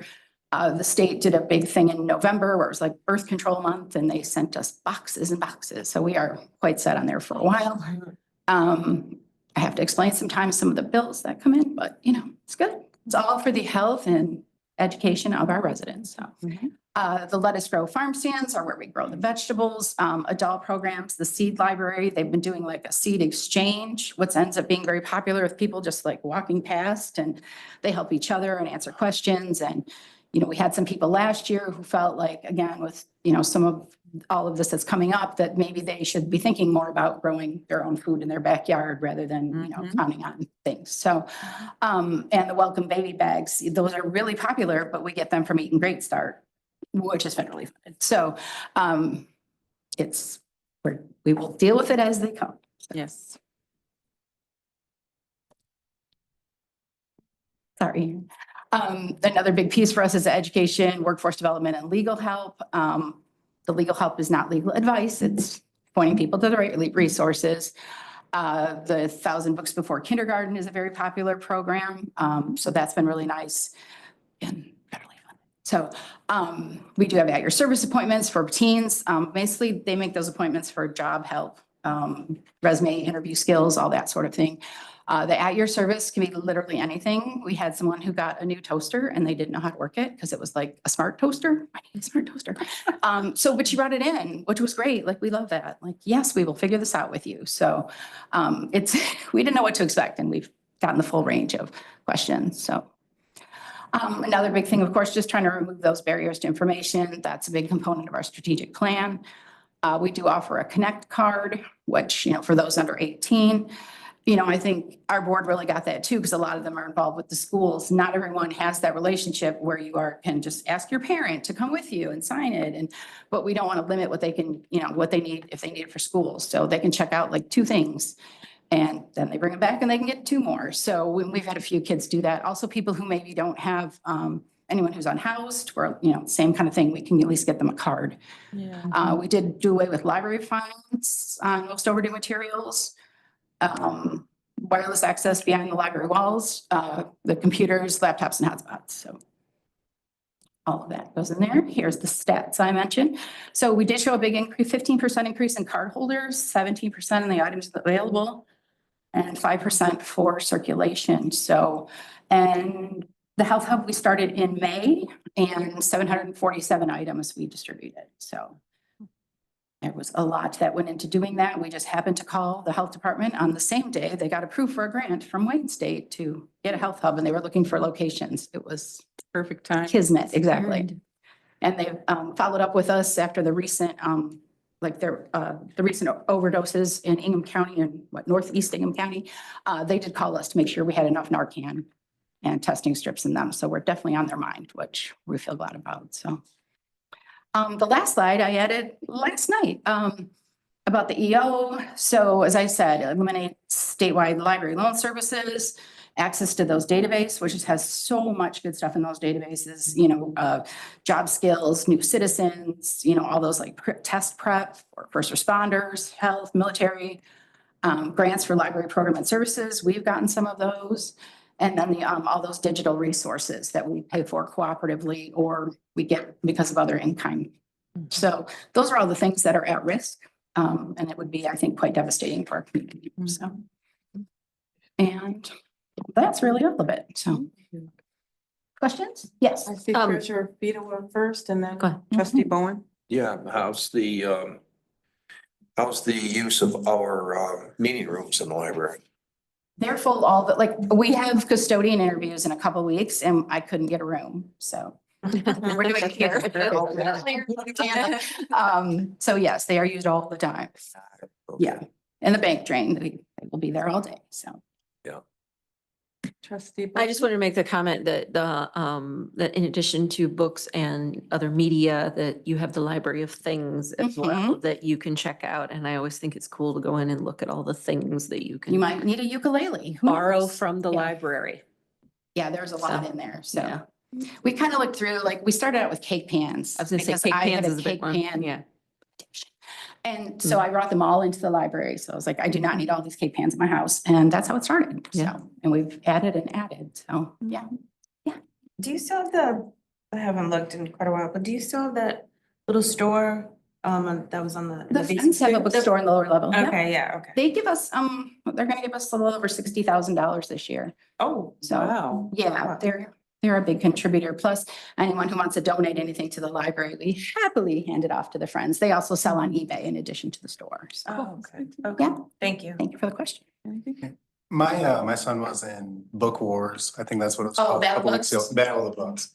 So you and your staff do a great job there. Thank you. That was a good night. I was there. They were, they get really into it in there. So that was a random thought I had. It was like when the first go round of like, are you smarter than a 5th grader? And I said to Becky, like, what if we do that, but with books? And that's literally all I said. And then it's huge. We partner with Grand Ledge. There's 20 teams. It's over weeks. I just had like one little. So yeah, I do the little idea and they make it grow. So. I like to say I give them sand and they make sand castles. There you go. I'm only good for the sand. Well, thank you for, I look forward to this every year, your annual report. I think we have the best library. I think so too. Anywhere. Yeah. But I appreciate all the programming. I hear nothing but great things from residents as I'm tootling around the township. Oh, that's They good. Thank you. love the library and the vastness of programs that are available. So you make reading easy in every That's the goal. media. So we appreciate you. Thank you for your report. And we'll see you next year. Yes. But we'll see you before then because we got to show up at the library. Yeah. Yeah. To that books. Thank you. Okay, thank you. Thank everyone. you. Next, we have a discussion for the special meeting date for housing, a housing discussion and board orientation. Brian. Or Manager Reed. Thank you. So just a couple of events that are coming up. We're probably not able to set a meeting for the ABCs of housing yet, because we're working on speakers for that, so want to get some days from them, but I just wanted to get an idea from the board of a township orientation we could do in a couple weeks if we wanted to include that as part of a regular meeting, or if we want to utilize one of the committee of the whole dates that we're not meeting to set a special meeting and have that and be able to spend some time and walk through a full orientation. We have to update quite a few of the materials. It's actually been, the last time we did a full orientation, believe it or not, was 2016. Because we really, you were the only new board member. We did a kind of an individualized one. And then when trustee Bowen was elected, we were in COVID and it kind of went by the wayside, did another kind of You and I met, yeah. abbreviated one. Yeah. So in the past, we have done a more expansive orientation that usually takes, I don't know, maybe 2 hours or so and that type of thing. So we could schedule a special meeting for that. And then, as I said, probably in the near future, we will get the housing meeting planned. And then as trustee Lyman gets situated after board orientation, we'll work on the strategic planning session.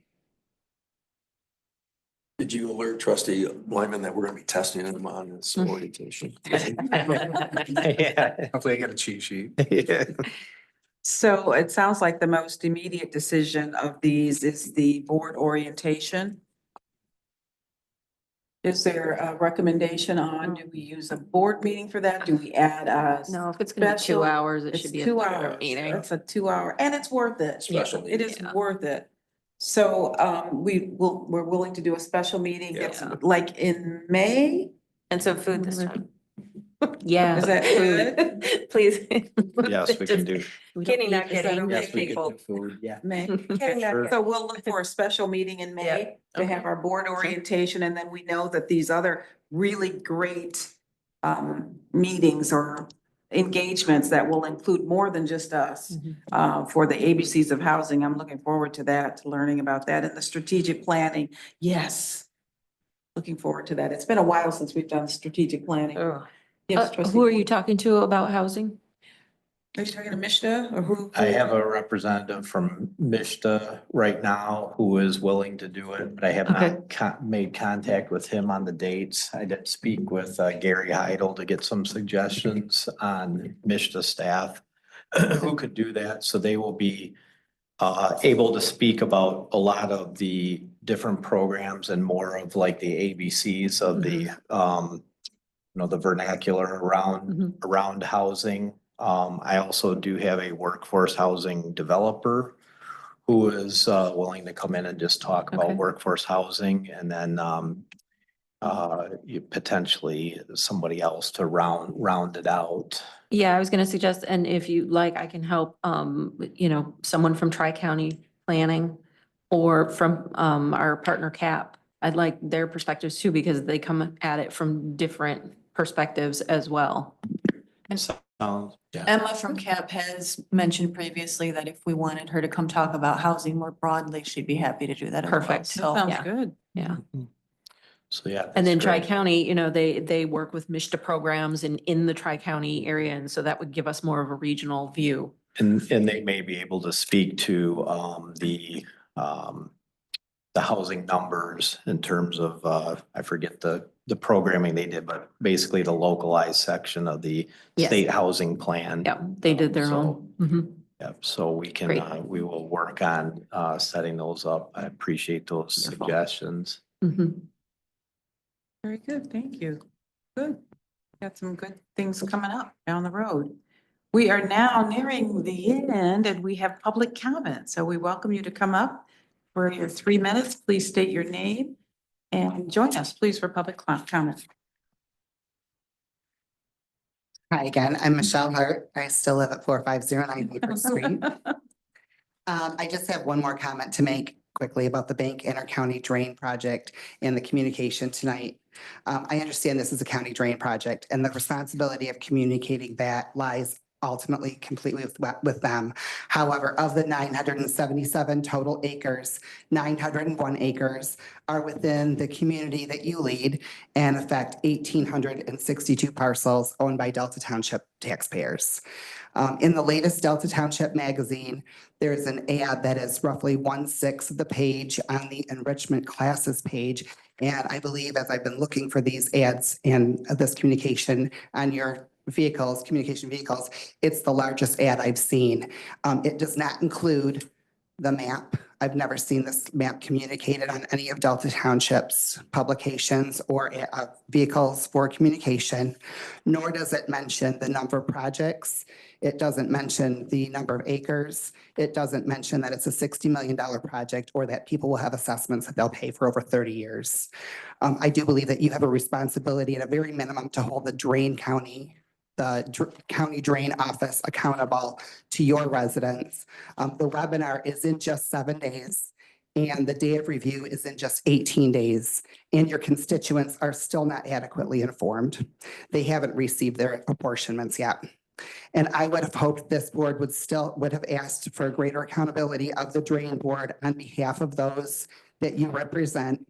And I'm asking you to use the vehicles of communication that you have to blast this information, this map, the dollar amounts, and the things they should be looking for the next 7 to 18 days. Thank you. Thank you, Ms. Hart.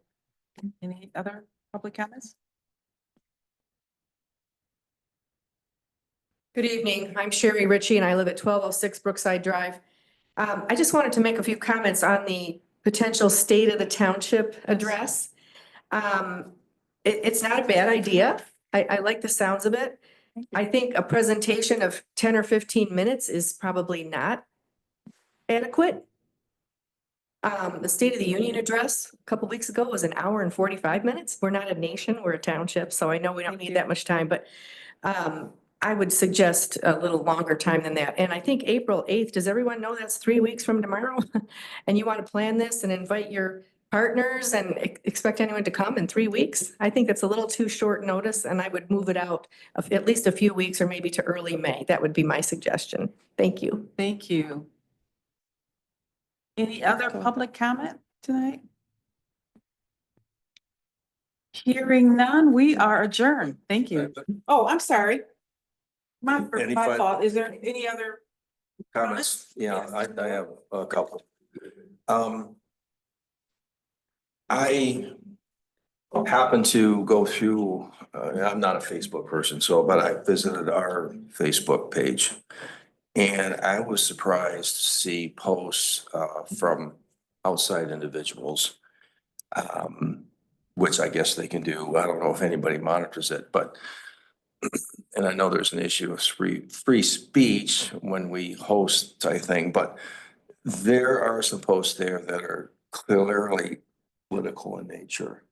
I mean, they're campaign oriented, introduction of candidates, for example, of events, public events, but you know, the post is from a campaign Facebook page itself. And I don't know if anybody is monitoring this, but you know, I feel that's clearly a violation of election law. You know, that a governmental office or a governmental resource is hosting these things unknowingly. And Can you be more specific? I'm not following you. well, I don't want to use the candidates' names here, okay, but there's. Is it on our page? It's on our page that they are posting on our page. Now, this was like the last election, for example, but it's still there. And I just want staff to take a look at it. Right? I mean, there's things like candidate introduction. There's parades by so-and-so for such an office that are being posted on there from last summer. So there's nothing recent, is there? No, nothing recent, but you know, it's still there. And I feel it's clear violation of election law. And I think we just need to cleanse that stuff. And if we're gonna allow people to post, that's one thing. But when I feel they're breaking Michigan election law, that's another thing. So I'd like staff to take a look at that. Okay? And then do an analysis and then get back to the board on that. Can you, can you offline maybe tell me which posts there are? Cause. Oh, yeah, I will. I just don't, I don't think it's Hundreds. appropriate to do it No. here, you know. public Because we have meeting, but, hundreds of posts, so I yeah. don't. I'm unaware of those. Yeah. Comments. Trustee So, Bowen, I'm sorry, did you have a comment on what? Oh, I was just clarifying that the township Facebook page is managed by the township staff and no one can post on it, but they can comment on it. And so if what you're seeing are in comments under our official posts, okay, so just being clear, because you're saying you didn't see it. Well, if you just looked at the post, you might not have seen it. If it was in the comments down underneath, you'd have to click in to see it. That's all. it might be, you know, again, I'm not an expert in it, but you know, these are pictures, you know, and commentary and Oh, stuff. I So, understand. you know, I understand it can be a chain like that, but Mhm. nonetheless, it's still there. Yeah. It's still resident on our website or on our Facebook page. So, and we're a public governmental agency and, you know, we just can't really deal with that. So, Talk to Brian, yeah, instead of Let him know. to bird dog that out. okay, is there something else? Yeah, the last thing is, and I've kind of mentioned that with a couple of individuals, is that and the few times I sit on this side of the table, you know, that podium interferes with the audience being able to look at our trustees here. And vice versa, the trustees can't even see the audience members there. I would like staff to seriously look at, is there other alternatives to this visual blocker that we have here that would allow people who sit basically on half of the room to be able to see half of the board members. Okay, so I would appreciate staff taking a look at that. Thank you. Thank you. Anything else before the board? This meeting is adjourned. Thank you all.